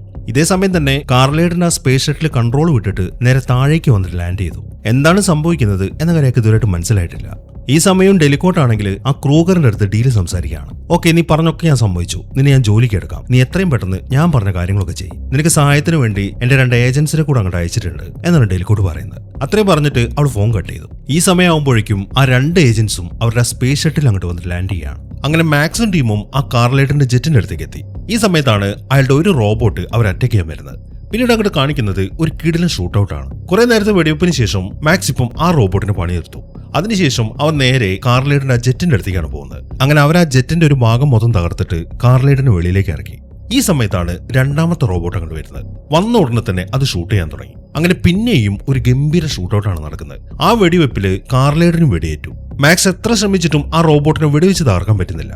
അതുകൊണ്ട് തന്നെ അവൻ നേരിട്ട് ചെന്നിട്ട് അതുമായിട്ട് ഫൈറ്റ് ചെയ്യാണ്. അങ്ങനെ ആ ഫൈറ്റിനൊടുവിൽ അവൻ അതിന്റെ തല മൊത്തം കൂടെ പറിച്ചെടുക്കുകയാണ്. അതോടുകൂടെ ആ റോബോട്ടിന് പണി തീർന്നു. ഇപ്പൊ അവര് നോക്കുമ്പോൾ കാർലൈറ്റിന്റെ അവസ്ഥ വളരെ മോശമാണ്. എപ്പോ വേണമെങ്കിലും അയാൾ മരിക്കും. അതുകൊണ്ട് തന്നെ സ്പൈഡറിന്റെ ഒരാൾ വേഗം ചെന്നിട്ട് അയാളുടെ ബ്രെയിനും മാക്സിന്റെ ബ്രെയിനുമായിട്ട് കണക്ട് ചെയ്തു. എന്നിട്ട് അയാളുടെ ബ്രെയിനിലെ ഡീറ്റെയിൽസ് ഒക്കെ മാക്സിന്റെ ബ്രെയിനിലേക്ക് ട്രാൻസ്ഫർ ചെയ്യാണ്. അങ്ങനെ ആ ഡീറ്റെയിൽസ് ഒക്കെ 100% മാക്സിന്റെ ബ്രെയിനിലേക്ക് ട്രാൻസ്ഫർ ആയി. എന്നാൽ സ്പൈഡറിന്റെ ആള് നോക്കുമ്പോൾ അവനത് റീഡ് ചെയ്യാൻ പറ്റുന്നില്ല. എന്തോ ഒരു എറർ കാണിക്കുന്നുണ്ട്. എത്ര ശ്രമിച്ചിട്ടും അവനത് ശരിയാക്കാൻ പറ്റുന്നില്ല. ഈ സമയത്താണ് ക്രൂഗറും ടീമും ആ ജെറ്റിൽ അങ്ങോട്ട് വരുന്നത്. അത് കണ്ടതും അവരവിടെ ഓടാൻ തുടങ്ങി. അത് കാണുന്ന ക്രൂഗർ എന്തെന്ന് വെച്ച് കഴിഞ്ഞാൽ ആ സ്പൈഡറിന്റെ ആൾക്ക് നേരെ കുറെ ബോംബുകൾ ഷൂട്ട് ചെയ്യാണ്. അത് കറക്റ്റ് ആയിട്ട് അയാളുടെ ദേഹത്ത് തന്നെ ചെന്ന് പതിച്ചു. അതോടുകൂടെ അയാൾ പൊട്ടിത്തെറിച്ചു പോവാണ്. ഈ സമയം ജൂലിയ എന്തെന്ന് വെച്ച് കഴിഞ്ഞാൽ മാക്സിനെയും കൊണ്ട് ഒരു കാറിനകത്ത് കയറി. എന്നിട്ട് പെട്ടെന്ന് തന്നെ അവരവിടെ നിന്ന് ഓടിച്ചു പോവാണ്. അത് കണ്ടതും ക്രൂഗർ അടുത്തായിട്ട് ആ കാറിന് നേരെയാണ് ഷൂട്ട് ചെയ്യുന്നത്. അതോടുകൂടെ കാറാണെങ്കിൽ മലക്കം മറിയും ചെയ്തു. അങ്ങനെ കുറച്ച് സമയത്തിന് ശേഷം കഷ്ടപ്പെട്ട് മാക്സ് ആ കാറിൽ നിന്ന് വെളിയിലേക്ക് ഇറങ്ങി. ഈ സമയത്താണ് ക്രൂഗർ അവന്റെ അടുത്തേക്ക് വരുന്നത്. അവൻ അവന്റെ കയ്യിലെ കത്തി വെച്ചിട്ട് മാക്സിന്റെ വയറ്റത്തിട്ടൊരു കുത്തു കൊടുക്കുകയാണ്. അതോടുകൂടെ അവന് പനങ്ങാൻ പറ്റുന്നില്ല. ഈ സമയം ക്രൂഗർ ഒരു വാളെടുത്തിട്ട് അവനെ കുത്താൻ തുടങ്ങുമ്പോഴാണ് ജൂലിയോ എഴുന്നേറ്റിട്ട് ക്രൂഗറിന് നേരെ ഷൂട്ട് ചെയ്യുന്നത്. അത് കണ്ടതും ക്രൂഗർ ഇപ്പൊ ജൂലിയോന്റെ അടുത്തേക്ക് പോവാണ്. എന്നിട്ട് പെട്ടെന്ന് തന്നെ ക്രൂഗർ ആ വാള് വെച്ചിട്ട് ജൂലിയോന്റെ നെഞ്ചിലൊരു കുത്തു കൊടുക്കുകയാണ്. ക്രൂഗർ ജൂലിയോനെ അറ്റാക്ക് ചെയ്യുന്ന കാണുമ്പോൾ മാക്സ് പെട്ടെന്ന് എഴുന്നേറ്റു. അതിനുശേഷം അവന്റെ തോക്ക് എടുത്തിട്ട് ക്രൂഗറിന് നേരെ ഷൂട്ട് ചെയ്യാൻ തുടങ്ങി. എന്നാൽ ക്രൂഗറിന്റെ കയ്യിൽ ഒരു ഡിവൈസ് ഉണ്ട്. അതൊരു ഷീൽഡ് ആണ്. അത് ഓണാക്കി കഴിഞ്ഞപ്പം അയാൾക്ക് വെടിയേക്കുന്നില്ല. എങ്കിലും ആ ഷൂട്ട് ചെയ്തതിന്റെ പവറിൽ അയാൾ പുറകിലേക്ക് തെറിച്ചു വീണു. അങ്ങനെ അയാൾ താഴേക്ക് വീണ് കഴിയുമ്പോൾ മാക്സ് നേരെ ജൂലിയോന്റെ അടുത്തേക്ക് എത്തി. പക്ഷെ അപ്പോഴേക്കും ജൂലിയോ മരിച്ചു കഴിഞ്ഞിരുന്നു. ഇനിയിപ്പോൾ അവിടെ നിന്നൊരു കാര്യമില്ല എന്ന കാര്യം മാക്സിന് മനസ്സിലായി. അതുകൊണ്ട് തന്നെ അവൻ അവിടെ ഓടാൻ തുടങ്ങി. ഈ സമയമാകുമ്പോഴേക്കും ക്രൂഗർ അവിടെ നിന്ന് എഴുന്നേറ്റു. അവനിപ്പോ മാക്സിനെ നോക്കിക്കൊണ്ട് നിൽക്കുമ്പോഴാണ് ആ ഡെലിക്കോട്ട് അവനെ വിളിക്കുന്നത്. അവന്മാരുടെ കയ്യിൽ കാർലൈറ്റിന്റെ ബ്രെയിനിലെ മുഴുവൻ ഡീറ്റെയിൽസ് ഇരിക്കുന്നുണ്ട്. അതുകൊണ്ട് ഉടനെ തന്നെ നീ അവനെ പിടിക്കണം. ഒരു കാരണവശാലും അവന്റെ ബ്രെയിനിന് ഡാമേജ് ഒന്നും സംഭവിക്കരുത് എന്നാണ് ഡെലിക്കോട്ട് പറയുന്നത്. അതിനെ തുടർന്ന് ക്രൂഗർ വേഗം സ്പേസ് ഷട്ടിലേക്ക് കയറിയിട്ട് മാക്സിനെ ഫോളോ ചെയ്യാൻ തുടങ്ങി. ഈ സമയമാകുമ്പോഴേക്കും കാർലൈഡ് മരിച്ചു എന്ന ഇൻഫോർമേഷൻ ഡെലിക്കോട്ടിന് കിട്ടി. ആ കാര്യം അറിയുമ്പോൾ അവർക്ക് ശരിക്കും നിരാശയായി. ഇപ്പൊ അവൻ മരിച്ചതുകൊണ്ട് ആ ഡാറ്റാസ് ഒന്നും ഇനി കാർലൈഡിന്റെ കയ്യിൽ നിന്ന് അവർക്ക് കിട്ടത്തില്ല. ഇനിയിപ്പോ എലേഷ്യത്തിന്റെ കൺട്രോൾ അവർക്ക് കിട്ടണം എന്നുണ്ടെങ്കിൽ മാക്സിനെ പിടിക്കാൻ നല്ലത് അവളുടെ മുന്നിൽ മറ്റൊരു മാർഗവും ഇല്ല. അങ്ങനെ മാക്സ് നേരെ പോയിരിക്കുന്നത് അവൻ താമസിക്കുന്ന സ്ട്രീറ്റിലേക്കാണ്. ഈ സമയം ക്രൂഗറും ടീമും അവരുടെ ജെറ്റുമായിട്ട് അങ്ങോട്ട് വരുന്നുണ്ട്. അത് കണ്ടതും അവൻ അവിടെയുള്ള ഒരു കാറിനടിയിലേക്ക് പതുങ്ങിയിരിക്കുകയാണ്. അവൻ മറഞ്ഞിരിക്കുന്നതുകൊണ്ട് ക്രൂഗറിനും ടീമിനും അവനെ കാണാനും പറ്റുന്നില്ല. എന്നാൽ ഈ സമയത്താണ് അവിടുത്തെ പൈലറ്റ് ക്രൂഗറിനെ വിളിച്ചിട്ട് ഒരു കാര്യം കാണിച്ചു കൊടുക്കുന്നത്. ഇപ്പൊ ടെലിക്കോട്ട് ക്രൂഗറിന്റെ അടുത്ത് പറഞ്ഞല്ലോ ആ കാർലൈഡിന്റെ ബ്രെയിനിലുള്ള ഡീറ്റെയിൽസ് ആണ് ആ കള്ളന്മാർ അടിച്ചുകൊണ്ട് പോയതെന്ന്. പക്ഷെ അത് എന്ത് ഡീറ്റെയിൽസ് ആണ് എന്നവൾ പറഞ്ഞിട്ടില്ല. അത് ക്ലാസിഫൈഡ് ആണ് എന്നായിരുന്നു അവൾ പറഞ്ഞിട്ടുണ്ടായിരുന്നത്. എന്നാൽ ഇപ്പൊ അവര് നോക്കുമ്പോൾ അത് എന്ത് ഡീറ്റെയിൽസ് ആണ് എന്ന കാര്യം അവർക്ക് മനസ്സിലായി. അത് എലീഷ്യത്തിന്റെ കൺട്രോൾ കിട്ടാനുള്ള ഡീറ്റെയിൽസ് ആണ്. അതവൻ ക്രൂഗറിന് കാണിച്ചു കൊടുക്കുമ്പോൾ ക്രൂഗർ പറയുന്നത് എന്താണെന്ന് വെച്ച് കഴിഞ്ഞാൽ, ഓ അപ്പൊ ഇതാണല്ലേ സംഭവം, ഇപ്പൊ അവനെ പിടിക്കേണ്ടത് നമ്മുടെയും കൂടെ ആവശ്യമാണ് എന്ന് പറഞ്ഞിട്ട് അയാൾ ആ ജെറ്റിൽ നിന്നും ചില ഡ്രോൺസ് ഒക്കെ പറത്തി വിടുകയാണ് മാക്സിനെ കണ്ടുപിടിക്കാൻ വേണ്ടിയിട്ട്. ഇതേസമയം തന്നെ ഡെലിക്കോട്ട് ആണെങ്കിൽ ആരാണ് ആ ഡീറ്റെയിൽസ് ഒക്കെ അടിച്ചുകൊണ്ട് പോയിരിക്കുന്നത് എന്നൊക്കെ ചെക്ക് ചെയ്യാണ്. ആ സെർച്ചിങ്ങിൽ അത് മാക്സ് എന്ന് പറയുന്ന ആളാണ് എന്നൊക്കെ അവൾക്ക് മനസ്സിലായി. അതുകൊണ്ട് തന്നെ അവളിപ്പോ ഒരു പുതിയൊരു ഓർഡർ ഇടുകയാണ്. ഇനി സിറ്റിയിൽ നിന്നും ആരും പറന്ന് രക്ഷപ്പെടാൻ പാടില്ല. അതുകൊണ്ട് നോ ഫ്ലൈ സോൺ ആക്ടിവേറ്റ് ചെയ്യും. ഇനി ആ മാക്സിനെ പിടിക്കുന്നത് വരെ അത് ഡീആക്ടിവേറ്റ് ചെയ്യണ്ട എന്നാണ് അവൾ പറയുന്നത്. അതിനെ തുടർന്ന് അവിടെ ഇരിക്കുന്ന ആൾക്കാരൊക്കെ നോ ഫ്ലൈ സോൺ ആക്ടിവേറ്റ് ചെയ്യുകയും ചെയ്തു. അങ്ങനെ അത് ആക്ടിവേറ്റ് ചെയ്തത് ഇപ്പൊ സ്പൈഡറിനും ടീമിനും കാണാൻ പറ്റുന്നുണ്ട്. ഇനിയിപ്പോ ഭൂമിയിലുള്ള ആർക്കും അവരുടെ ജെറ്റുമായിട്ട് മുകളിലേക്ക് പറന്നു പോകാൻ പറ്റത്തില്ല. പക്ഷെ എന്തുകൊണ്ടാണ് അങ്ങനെ സംഭവിച്ചത് എന്ന കാര്യം അവന് മനസ്സിലായിട്ടുമില്ല. ഇതേ സമയം തന്നെ മാക്സ് നേരെ പോയിരിക്കുന്നത് ഫ്രെഡ് വർക്ക് ചെയ്യുന്ന ഹോസ്പിറ്റലിലേക്കാണ്. എന്നാൽ അവന് ഹോസ്പിറ്റലിലേക്ക് കയറാൻ പറ്റുന്നില്ല. അപ്പോഴേക്കും അവൻ തളർന്ന് താഴേക്ക് വീണു. ഈ സമയത്താണ് മകൾക്ക് എന്തോ സാധനം മേടിക്കാൻ വേണ്ടിയിട്ട് ഫ്രെഡ് പുറത്തേക്ക് വരുന്നത്. അവളിപ്പോ മാക്സിനെ കാണുകയും ചെയ്തു. അവന് ശരിക്കും ഇഞ്ചറി പറ്റിയതുകൊണ്ട് നമുക്ക് ഹോസ്പിറ്റലിലേക്ക് പോവാം എന്നാണ് അവൾ പറയുന്നത്. അത് കേൾക്കുമ്പോൾ അടുത്ത് ഫ്രെഡ് എന്നെ ഹോസ്പിറ്റലിലേക്ക് കൊണ്ടുവരുന്നത്, എന്റെ മുറിവൊക്കെ നീ വെച്ച് കെട്ടി തന്നാൽ മതി, ഹോസ്പിറ്റലിലേക്ക് പോയി കഴിഞ്ഞാൽ അത് പ്രശ്നമാണ് എന്നാണ് അവൻ പറയുന്നത്. അവൻ അങ്ങനെ പറയുമ്പോൾ ഫ്രെഡ് അവനെയും പൊക്കിയെടുത്തിട്ട് നേരെ അവളുടെ വീട്ടിലേക്ക് പോവാണ്. അവൾ അവളുടെ മകളെ അങ്ങോട്ട് കൊണ്ടുവന്നു. അതിനുശേഷം അവളിപ്പം അവന്റെ മുറിവൊക്കെ കെട്ടിക്കൊടുത്തു. പിറ്റേ ദിവസം രാവിലെയാണ് അവന് ബോധം വരുന്നത്. അവൻ എഴുന്നേറ്റ് നോക്കുമ്പോൾ ഫ്രെഡിന്റെ മകളെയും കണ്ടു. ഇപ്പോഴാണ് ഫ്രെഡിന് ഒരു മകളുണ്ടായിരുന്നു എന്ന കാര്യം അവന് മനസ്സിലാവുന്നത്. ഇനിയിപ്പോ താൻ ഇവിടെ നിന്ന് കഴിഞ്ഞാൽ ഇവരുടെ ജീവനും ഭീഷണിയാണ് എന്ന കാര്യം അവനറിയാം. അതുകൊണ്ട് തന്നെ അവൻ പോവാൻ തുടങ്ങുകയാണ്. അത് കാണുമ്പോൾ നിക്ക് മാക്സ്, നീ പോവല്ലേ, ഞാൻ നിന്റെ കയ്യിൽ എലീഷ്യത്തിന്റെ ഐഡിയ കണ്ടല്ലോ, അപ്പൊ നീയും അവിടുത്തെ ഒരു സിറ്റിസൺഷിപ്പ് ഉണ്ടാക്കിയല്ലേ, എന്നാ പിന്നെ നിനക്ക് എന്നെ ഒന്ന് സഹായിച്ചൂടെ? എന്റെ മകൾക്ക് ക്യാൻസർ ആണ്, അവൾക്ക് ഇനി അധികകാലം ജീവിച്ചിരിക്കാൻ പറ്റത്തില്ല, എങ്ങനെയെങ്കിലും അവളെയും കൂടെ അങ്ങോട്ടൊന്ന് കൊണ്ടുപോയിക്കൂടെ എന്നാണ് ഫ്രെഡ് ചോദിക്കുന്നത്. അത് നടക്കത്തില്ല ഫ്രെഡ്, നീ വിചാരിക്കുന്ന പോലെയല്ല ഈ ഐഡിയ വർക്ക് ചെയ്യുന്നത്. ഇതിനെ കൊണ്ട് എനിക്ക് മാത്രമേ ഉപകാരമുള്ളൂ. ഇത് വെച്ചിട്ട് നിന്റെ മകളെ എനിക്ക് സഹായിക്കാൻ പറ്റത്തില്ല. പിന്നെ ഞാനിപ്പോ മറ്റൊരു പ്രശ്നത്തിലാണ്. ഞാൻ ഇവിടെ നിന്ന് കഴിഞ്ഞാൽ നിങ്ങളുടെ ജീവനും കൂടെ അപകടത്തിലാണ്. അതുകൊണ്ട് എനിക്ക് പോയേ പറ്റൂന്നും പറഞ്ഞിട്ട് അവൻ ആ വീട്ടിൽ നിന്ന് ഇറങ്ങുകയാണ്. അത് കണ്ട് ഫ്രെഡ് ആണെങ്കിൽ ശരിക്കും നിരാശയിലിരിക്കുകയാണ്. അങ്ങനെ അവൻ ആ വീട്ടിൽ നിന്ന് ഇറങ്ങിയപ്പം ക്രൂഗറിന്റെ ഒരു ഡ്രോൺ ഇപ്പം അങ്ങോട്ട് വന്നു. ആ ഡ്രോൺ വഴി ക്രൂഗറിന് ഇപ്പം അവന് കാണാനും പറ്റുന്നുണ്ട്. ആ ഡ്രോൺ അവന്റെ അടുത്തേക്ക് വരുന്ന കാണുമ്പോൾ അവൻ ഉടനെ തന്നെ അതിനെ എറിഞ്ഞ് താഴേക്കിടുകയാണ്. അവൻ അതിനെ എറിഞ്ഞു വീഴ്ത്തിയെങ്കിലും മാക്സ് ഇപ്പൊ ഫ്രെഡിന്റെ വീട്ടിൽ നിന്നാണ് ഇറങ്ങിപ്പോയത് എന്ന കാര്യം ക്രൂഗറിന് മനസ്സിലായിട്ടുണ്ട്. അതുകൊണ്ട് തന്നെ ക്രൂഗർ നേരെ ഫ്രെഡിന്റെ വീട്ടിലേക്ക് വരികയാണ്. എന്നിട്ട് അവൻ എവിടേക്കാണ് പോയത് എന്നാണ് ക്രൂഗർ ഫ്രെഡിന്റെ അടുത്ത് ചോദിക്കുന്നത്. അയാൾ അവളെ ശരിക്കും ഉപദ്രവിക്കുന്നുണ്ട്. അതെല്ലാം കാണുമ്പോൾ ഫ്രെഡ് പറയുന്നത് എന്താണെന്ന് വെച്ച് കഴിഞ്ഞാൽ, ഈ മാക്സിനെ എനിക്ക് അറിയാം, പക്ഷെ അവൻ എങ്ങോട്ടാണ് പോയെന്നൊന്നും എനിക്ക് അറിയത്തില്ല. അവന്റെ ശരീരത്തിൽ ഇഞ്ചുറി പറ്റിയിട്ടുണ്ട്, അതിൽ മരുന്ന് വെക്കാൻ വേണ്ടിയിട്ടാണ് അവൻ ഇങ്ങോട്ട് വന്നത് എന്നാണ് അവൾ പറയുന്നത്. എന്നാൽ ക്രൂഗർ അതൊന്നും വിശ്വസിക്കുന്നില്ല. അവൻ എന്തെന്ന് വെച്ച് കഴിഞ്ഞാൽ ഫ്രെഡിനെ അവളുടെ മകളെയും അവരുടെ ജെറ്റിൽ കയറ്റിയിട്ട് വേഗം അവിടുന്ന് പോവാണ്. ഈ സമയം തന്നെ മാക്സ് നേരെ പോയിരിക്കുന്നത് സ്പൈഡറിന്റെ അടുത്തേക്കാണ്. അവൻ സ്പൈഡറിന്റെ അടുത്തേക്ക് ചെന്നിട്ട് കാര്യങ്ങളൊക്കെ പറഞ്ഞു. അയാളുടെ ബ്രെയിനിലെ ഡീറ്റെയിൽസ് ഒക്കെ എന്റെ ബ്രെയിനിലേക്ക് ആക്കിയിട്ടുണ്ട്, പക്ഷെ എന്തോ ഒരു എറർ കാണിച്ചു. അതുകൊണ്ട് തന്നെ അതിനെ എടുക്കാൻ പറ്റുമെന്ന് എനിക്ക് അറിയത്തില്ല. എനിക്കിപ്പോ എത്രയും പെട്ടെന്ന് എലീഷ്യത്തിലേക്ക് പോകണം. അതിനുള്ള അറേഞ്ച്മെന്റ്സ് നീ ഉടനെ ചെയ്തതാ എന്നാണ് മാക്സ് പറയുന്നത്. അതേക്കുന്ന സ്പൈഡർ പറയുന്നത് എന്താണെന്ന് വെച്ച് കഴിഞ്ഞാൽ, ഇപ്പൊ നടക്കത്തില്ല മാക്സ്, ഇവിടുത്തെ മുഴുവൻ ഫ്ലൈറ്റ് സിസ്റ്റവും ഇപ്പൊ ജാം ആയിട്ടുണ്ട്. അതുകൊണ്ട് നമ്മുടെ ജെറ്റുമായിട്ട് നമുക്ക് ഇവിടുന്ന് മുകളിലേക്ക് പോകാൻ പറ്റത്തില്ല. എനിക്ക് തോന്നുന്നത് അവര് തന്നെയാണ് ഇതൊക്കെ ജാം ആക്കിയത്. അതെന്തിനായിരിക്കും അങ്ങനെ ചെയ്തത്? അത്രമാത്രം വിലപ്പെട്ട എന്താണ് ഇതിന്റെ ബ്രെയിനിലുള്ളത്, അത് നമുക്ക് ആദ്യം ചെക്ക് ചെയ്യാന്ന് പറഞ്ഞിട്ട് എന്തൊക്കെ ഡീറ്റെയിൽസ് ആണ് അവന്റെ ബ്രെയിനിലേക്ക് അവർ മാറ്റിയത് എന്നൊക്കെ സ്പൈഡർ ചെക്ക് ചെയ്യാൻ തുടങ്ങി. അതെല്ലാം നോക്കിക്കഴിയുമ്പോൾ അവൻ ശരിക്കും അത്ഭുതപ്പെട്ടു പോയി. എലീഷ്യത്തിന്റെ മൊത്തം കൺട്രോളാണ് ഇപ്പൊ മാക്സിന്റെ ബ്രെയിനിലിരിക്കുന്നത് എന്ന കാര്യം അവന് മനസ്സിലായി.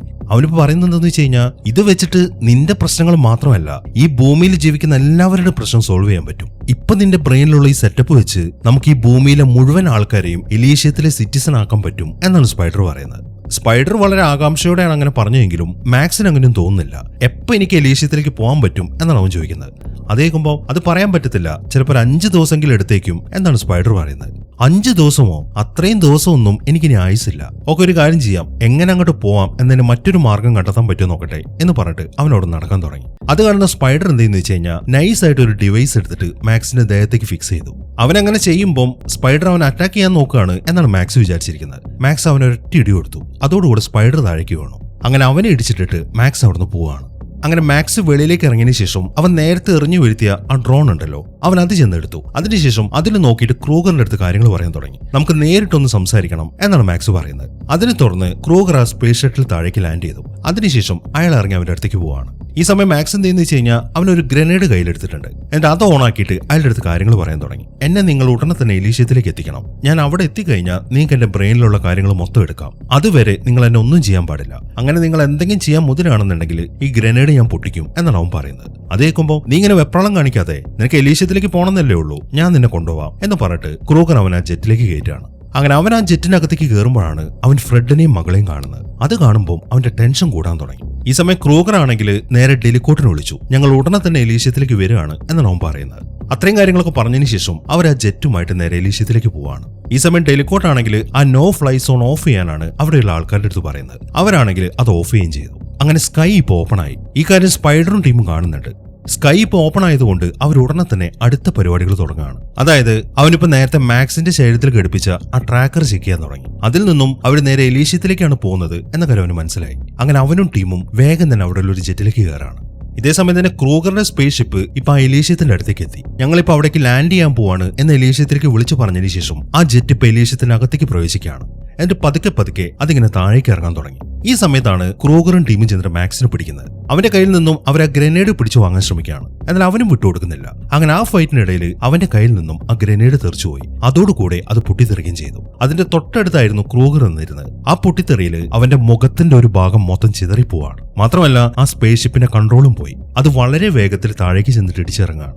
അങ്ങനെ അത് താഴേക്ക് വന്ന് വീണതിന് ശേഷം ഫ്രെഡ് ഇപ്പൊ അവളുടെ മകളെ എടുത്തിട്ട് വേഗം തന്നെ ആ ജെറ്റിൽ നിന്ന് ഇറങ്ങി ഓടാൻ തുടങ്ങി. എത്രയും പെട്ടെന്ന് ഒരു മെഡ് ബേ കണ്ടെത്തണം, അതാണ് അവളുടെ ശ്രമം. അങ്ങനെ അവൾ ഓടി ഒരു റൂമിന്റെ അകത്തേക്ക് കയറി. അവിടെ ഒരു മെഡ് ബേ ഉണ്ടായിരുന്നു. അവൾ മെറ്റിൽഡയെ എടുത്തിട്ട് ആ മെഡ് ബേയിലേക്ക് എടുത്തതാണ്. ഈ സമയം തന്നെ മാക്സ് ആണെങ്കിൽ ആ ജെറ്റിനകത്തുള്ള ആൾക്കാരുമായിട്ട് ഫൈറ്റ് ചെയ്തുകൊണ്ടിരിക്കുകയാണ്. അതിനിടയിലാണ് അവരൊരു ടേസർ വെച്ചിട്ട് മാക്സിന് ബോധം കെടുത്തുന്നത്. ഈ സമയം ഫ്രെഡ് ആണെങ്കിൽ മെറ്റിൽഡയുടെ അസുഖം ക്യൂർ ചെയ്യാൻ ശ്രമിക്കുകയാണ്. എന്നാൽ ആ മെഷീൻ അവളെ സ്കാൻ ചെയ്ത് നോക്കുമ്പോൾ അവളുടെ കയ്യിൽ ആ ഐഡിയ ഇല്ല. ഈ കാരണം കൊണ്ട് ആ മെഷീൻ അവളെ ക്യൂർ ചെയ്യുന്നുമില്ല. ഫ്രെഡ് ആണെങ്കിൽ ശരിക്കും നിരാശയിലിരിക്കുകയാണ്. ഈ സമയത്താണ് മറ്റൊരുത്തൻ അങ്ങോട്ട് വരുന്നത്. അവൻ ഉടനെ തന്നെ ഫ്രെഡിനെയും ബോധം കെടുത്താണ്. അങ്ങനെ കുറച്ച് സമയം കഴിഞ്ഞു. ആ ഡെലിക്കോട്ടും ടീമും ഇപ്പൊ മാക്സിനെ അവരുടെ മെഡിക്കൽ റൂമിലേക്ക് കൊണ്ടുപോയി. ഇപ്പൊ അവന്റെ ബ്രെയിനിൽ നിന്നും അതിലെ ഡീറ്റെയിൽസ് ഒക്കെ ഡൗൺലോഡ് ചെയ്യാനാണ് അവളിപ്പോ ശ്രമിക്കുന്നത്. എന്നാൽ ഈ സമയത്താണ് അവിടുത്തെ കമ്പ്യൂട്ടറിൽ ഒരു വാണിംഗ് കാണിക്കുന്നത്. അവന്റെ ബ്രെയിനിൽ നിന്നും ആ ഡാറ്റാസ് ഒക്കെ ഡൗൺലോഡ് ചെയ്യുകയാണെങ്കിൽ അപ്പൊ തന്നെ മാക്സ് മരിച്ചു പോകും എന്നാണ് ആ മെസ്സേജിൽ പറയുന്നത്. അത് കാണുമ്പോൾ ഇതൊന്നും നിങ്ങൾ കാര്യമാക്കണ്ട, നിങ്ങൾ ആ ഡാറ്റാസ് ഉടനെ തന്നെ ഡൗൺലോഡ് ചെയ്യാൻ നോക്ക് എന്ന് പറഞ്ഞിട്ട് ഡെലിക്കോട്ട് അവിടുന്ന് പോവാണ്. ഈ സമയമാകുമ്പോഴേക്കും സ്പൈഡറും ടീമും അവരുടെ ജെറ്റുമായിട്ട് എലീഷ്യത്തിലേക്ക് ലാൻഡ് ചെയ്തു.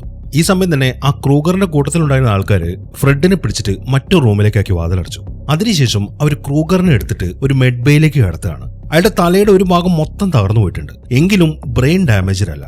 അതുകൊണ്ട് ആ മെഷീൻ വെച്ചിട്ട് അയാളുടെ മുഖമൊക്കെ റീകൺസ്ട്രക്ട് ചെയ്യാൻ പറ്റും. അതാണ് അവരിപ്പോൾ ചെയ്തുകൊണ്ടിരിക്കുന്നത്. അങ്ങനെ കുറച്ച് സമയത്തിന് ശേഷം ആ മെഷീൻ ക്രൂഗറിന്റെ എല്ലാ പ്രശ്നങ്ങളും സോൾവ് ആക്കി. അയാൾക്കിപ്പം പുതിയൊരു മുഖം കിട്ടിയിരിക്കുകയാണ്. ഈ സമയം തന്നെ മാക്സിന്റെ ബ്രെയിനിൽ നിന്നും അവർ ആ ഡാറ്റാസ് ഒക്കെ ഡൗൺലോഡ് ചെയ്യാൻ ശ്രമിക്കുകയാണ്. അത് ഡൗൺലോഡ് ചെയ്ത് കഴിഞ്ഞാൽ അവൻ മരിക്കും എന്ന കാര്യം അവനും അറിയാം. അതുകൊണ്ട് തന്നെ അവൻ പെട്ടെന്ന് അവിടെ നിന്ന് എഴുന്നേറ്റിട്ട് അവന്മാരെല്ലാം ഇടിച്ചു വീഴ്ത്തി. ഇതേസമയം ഡെലിക്കോട്ട് നേരെ പോയിരിക്കുന്നത് ക്രൂഗറിനെ കാണാൻ വേണ്ടിയിട്ടാണ്. അവൾ വല്ലാത്തൊരു ദേഷ്യത്തിലാണ്. നീ എന്ത് കണ്ടിട്ടാണ് നിന്റെ സ്പേസ് ജെറ്റ് ഇങ്ങോട്ട് ഇടിച്ചിറക്കിയത് എന്നൊക്കെയാണ് അവളിങ്ങനെ ദേഷ്യത്തോടെ ചോദിക്കുന്നത്. എന്നാൽ അവൾ ദേഷ്യപ്പെടുന്ന കാണുമ്പോൾ ക്രൂഗറിനും ദേഷ്യം വരാൻ തുടങ്ങി. അയാൾ അവിടെ ഉണ്ടായിരുന്ന ഒരു കണ്ണാടി കുത്തിപ്പൊട്ടിക്കുകയാണ്. ഇപ്പൊ അയാൾ പ്ലാൻ ചെയ്തിരിക്കുന്നത് മറ്റൊരു കാര്യമാണ്. അതായത് മാക്സിനെ പിടിച്ച് ആ ഡീറ്റെയിൽസ് മൊത്തം അയാളുടെ ബ്രെയിനിലേക്ക് ആക്കുക. പക്ഷെ അത് വർക്കൗട്ട് ആവണമെന്നുണ്ടെങ്കിൽ ഈ ഡെലിക്കോട്ട് ജീവിച്ചിരുന്ന അത് നടക്കത്തില്ല. അതുകൊണ്ട് അയാൾ എന്തെന്ന് വെച്ച് കഴിഞ്ഞാൽ അവിടെ കിടക്കുന്ന ഒരു ചില്ലെടുത്തിട്ട് അവളുടെ കഴുത്തിനൊരു കുത്തു കൊടുക്കുകയാണ്. എന്നിട്ട് അവളെ എടുത്തിട്ട് ഫ്രെഡിനെ പൂട്ടിയിട്ടിരിക്കുന്ന റൂമിന്റെ അകത്തേക്ക് ആക്കുകയും ചെയ്തു. അത്രയും കാര്യങ്ങളൊക്കെ ചെയ്തതിനു ശേഷം അയാളിപ്പോൾ ബാക്കിയുള്ളവരുടെ അടുത്ത് പറയുന്നത് വേഗം ചെന്നിട്ട് ഈ ബിൽഡിങ്ങിലുള്ള മുഴുവൻ ആൾക്കാരെ ഇവിടുന്ന് ഓടിക്കുക. ഇനി മുതൽ ഈ എലീഷൻ നമ്മളുടേതാണ്, നമുക്ക് ആ മാക്സിനെയും കണ്ടെത്തണം എന്നാണ് അയാൾ പറയുന്നത്. അതിനെ തുടർന്ന് ഒരുത്തൻ വെളിയിലേക്ക് ഇറങ്ങിപ്പോയി. ഈ സമയം വേറെ ഒരുത്തനാണെന്നുണ്ടെങ്കിൽ പുതിയൊരു സ്യൂട്ട് ക്രൂഗറിന്റെ അടുത്തേക്ക് കൊണ്ടുവരികയാണ്. അത് ധരിച്ചു കഴിഞ്ഞാൽ ക്രൂഗർ കൂടുതൽ പവർഫുൾ ആവും. ഈ സമയം തന്നെ ക്രൂഗർ പറഞ്ഞു വിട്ടവൻ നേരെ അവിടുത്തെ കൺട്രോൾ റൂമിലേക്കാണ് പോയിരിക്കുന്നത്. അയാൾ അതിനകത്തേക്ക് ഒരു ഗ്രനേഡ് ഇട്ട് പൊട്ടിച്ചു. അതിനെ തുടർന്ന് അവിടെ ഉണ്ടായിരുന്ന ആൾക്കാർ മൊത്തം പേടിച്ചോടാണ്. ഈ സമയം തന്നെ ഫ്രെഡ് ആണെങ്കിൽ ആ ഡെലിക്കോട്ടിന്റെ പ്രശ്നം സോൾവ് ചെയ്യാൻ ശ്രമിക്കുകയാണ്. എന്നാൽ അപ്പോഴേക്കും അവൾ മരിച്ചു പോയിരുന്നു. അവൾ മരിച്ചത് കാണുമ്പോൾ ഫ്രെഡ് ആണെങ്കിൽ അവിടെയുള്ള ഒരു തുണി എടുത്തിട്ട് അവളുടെ ശരീരം മൂടിയിടുകയും ചെയ്തു.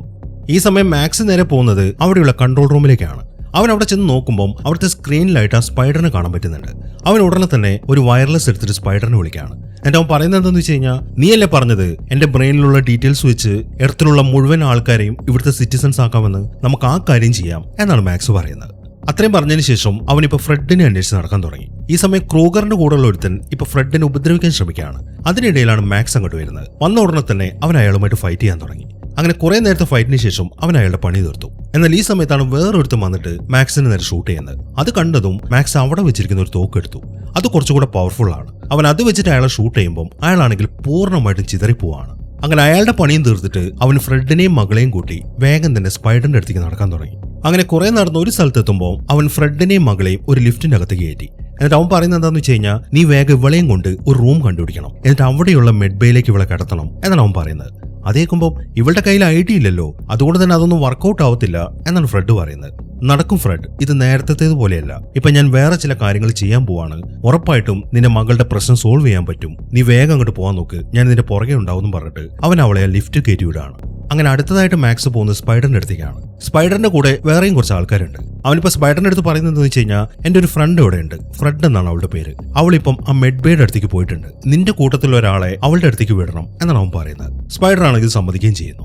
അങ്ങനെ സ്പൈഡർ പറഞ്ഞതിനെ തുടർന്ന് ഒരുത്തൻ ഇപ്പൊ ഫ്രെഡിന്റെ അടുത്തേക്ക് പോവാണ്. അങ്ങനെ അവൻ അവിടെ നിന്ന് പോയി കഴിയുമ്പോൾ അവർ വീണ്ടും മുന്നോട്ട് നടക്കാൻ തുടങ്ങി. ഈ സമയത്താണ് ആ ക്രൂഗർ അങ്ങോട്ട് വരുന്നത്. അങ്ങനെ അവർ തമ്മിൽ ഫൈറ്റ് ചെയ്യാൻ തുടങ്ങി. അങ്ങനെ ആ ഫൈറ്റ് നടക്കുന്നതിനിടയിൽ അവർ ആ ബിൽഡിംഗിൽ നിന്ന് വെളിയിലേക്ക് ഇറങ്ങി. അവരിപ്പോൾ ഒരു ബ്രിഡ്ജിലാണ് നിൽക്കുന്നത്. എന്നാൽ ഈ സമയമാകുമ്പോഴേക്കും ക്രൂഗറും അങ്ങോട്ട് എത്തി. അങ്ങനെ ക്രൂഗറും മാക്സും തമ്മിൽ ആ ബ്രിഡ്ജിൽ നിന്നിട്ട് ഫൈറ്റ് ചെയ്യാൻ തുടങ്ങി. പക്ഷെ ക്രൂഗർ ആ സ്യൂട്ട് ധരിച്ചിരിക്കുന്നതുകൊണ്ട് അയാൾ നല്ല പവർഫുൾ ആണ്. മാക്സ് എത്ര ശ്രമിച്ചിട്ടും അയാളെ കീഴ്പ്പെടുത്താൻ പറ്റുന്നില്ല. ഇനിയിപ്പം ആ സ്യൂട്ട് ഡിസേബിൾ ചെയ്യണം, എങ്കിൽ അവൻ അയാളെ കീഴ്പ്പെടുത്താൻ പറ്റും. അതിനുവേണ്ടി അവൻ എന്ത് ചെയ്യുന്നു വെച്ച് കഴിഞ്ഞാൽ ഒറ്റ ചാട്ടത്തിന് അവൻ അയാളുടെ തലയിൽ നിന്നും ആ സ്യൂട്ടിന്റെ കണക്ഷൻ അങ്ങോട്ട് പറിച്ചെടുക്കുകയാണ്. ഇനിയിപ്പോൾ എന്തായാലും അവനെ കീഴ്പ്പെടുത്താൻ പറ്റത്തില്ല എന്ന കാര്യം ക്രൂഗറിന് മനസ്സിലായി. എങ്കിലും അയാൾ വിട്ടുകൊടുക്കാൻ തയ്യാറാവുന്നില്ല. അയാൾ എന്ത് ചെയ്യുന്നു വെച്ച് കഴിഞ്ഞാൽ അയാളുടെ കയ്യിലുള്ള ഒരു ഗ്രനേഡിൽ നിന്ന് അതിന്റെ പിന്നൂരിയെടുത്തു. അതിനുശേഷം അയാളുടെ ദേഹത്ത് ഒരു റോപ്പ് എടുത്തിട്ട് മാക്സിന്റെ ശരീരത്തിലേക്ക് കണക്ട് ചെയ്യാണ്. ഉടനെ തന്നെ ആ ഗ്രനേഡ് പൊട്ടിത്തെറിക്കും. ആ കാര്യം മാക്സിന് മനസ്സിലായി. അതുകൊണ്ട് തന്നെ അവൻ എന്ത് ചെയ്യുന്നു വെച്ച് കഴിഞ്ഞാൽ അയാൾ അവന്റെ ദേഹത്ത് ഘടിപ്പിച്ച റോപ്പ് അവനങ്ങോട്ട് കട്ട് ചെയ്തു. എന്നിട്ട് ആ ഗ്രനേഡ് പൊട്ടിത്തെറിക്കുന്നതിന് മുമ്പ് തന്നെ അവൻ ആ ക്രൂഗറിനെ പിടിച്ച് ആ ബ്രിഡ്ജിൽ നിന്ന് താഴേക്ക് ഇടുകയാണ്. അങ്ങനെ ആ ബ്രിഡ്ജിൽ നിന്ന് താഴേക്ക് വീഴുന്ന വഴിക്ക് ആ ഗ്രനേഡ് പൊട്ടിത്തെറിച്ചിട്ട് ക്രൂഗറിന്റെ പണി തീരുകയും ചെയ്തു. അങ്ങനെ സ്പൈഡർ ഇപ്പൊ മാക്സിനെയും കൂട്ടി അവിടെയുള്ള ഒരു കമ്പ്യൂട്ടർ റൂമിനകത്തേക്ക് ചെന്നു. ഇനി അവിടെ ഇരുന്നിട്ട് വേണം അവന്റെ ബ്രെയിനിലുള്ള ആ ഡാറ്റാസ് ഒക്കെ ഡൗൺലോഡ് ചെയ്യാൻ വേണ്ടിയിട്ട്. അതിനുവേണ്ടി അവനൊരു വയർ എടുത്തിട്ട് മാക്സിന്റെ ബ്രെയിനിലേക്ക് കണക്ട് ചെയ്യുകയും ചെയ്തു. എന്നാൽ അത് കണക്ട് ചെയ്ത് കഴിയുമ്പോഴാണ് അവന്റെ ബ്രെയിനിൽ നിന്നും ആ ഡീറ്റെയിൽസ് ഒക്കെ ഡൗൺലോഡ് ചെയ്ത് കഴിഞ്ഞാൽ മാക്സ് മരിച്ചു പോകും എന്ന കാര്യം സ്പൈഡറിന് മനസ്സിലാവുന്നത്.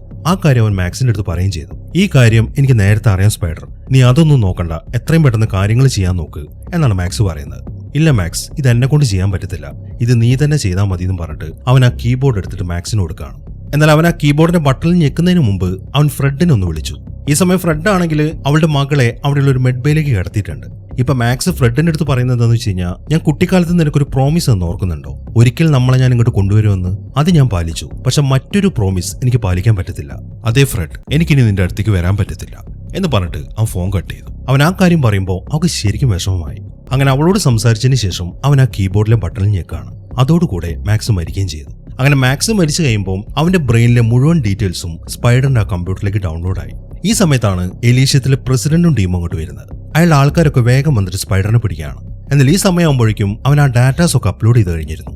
അതോടുകൂടെ എലീഷ്യം എന്ന സ്പേസ് കോളനി മൊത്തം റീബൂട്ട് ആവുകയാണ്. അങ്ങനെ അത് റീബൂട്ട് ആയി കഴിയുമ്പോൾ ഭൂമിയിലെ മുഴുവൻ ആൾക്കാരും ഇപ്പൊ എലീഷ്യത്തിലെ സിറ്റിസൺസ് ആയി. ഈ സമയം മെറ്റൽഡേയും സിറ്റിസൺ ആയതുകൊണ്ട് ആ മെഡ്ബേ അവളെ സ്കാൻ ചെയ്യാൻ തുടങ്ങി. ഉടനെ തന്നെ ആ ഡിവൈസ് അവളുടെ അസുഖം മാറ്റുകയും ചെയ്തു. അതോടുകൂടെ അവൾ കണ്ണു തുറക്കാണ്. അതൊക്കെ കണ്ടാകെ സന്തോഷത്തിൽ നിൽക്കാണ് ഫ്രണ്ട്. ഈ സമയവും ആ പ്രസിഡന്റിന്റെ ആൾക്കാരൊക്കെ സ്പൈഡറിനെ പിടിച്ചിട്ടുണ്ട്. അതിനിടയിലാണ് അവിടുത്തെ റോബോട്ടുകളെ കണ്ടുവരുന്നത്.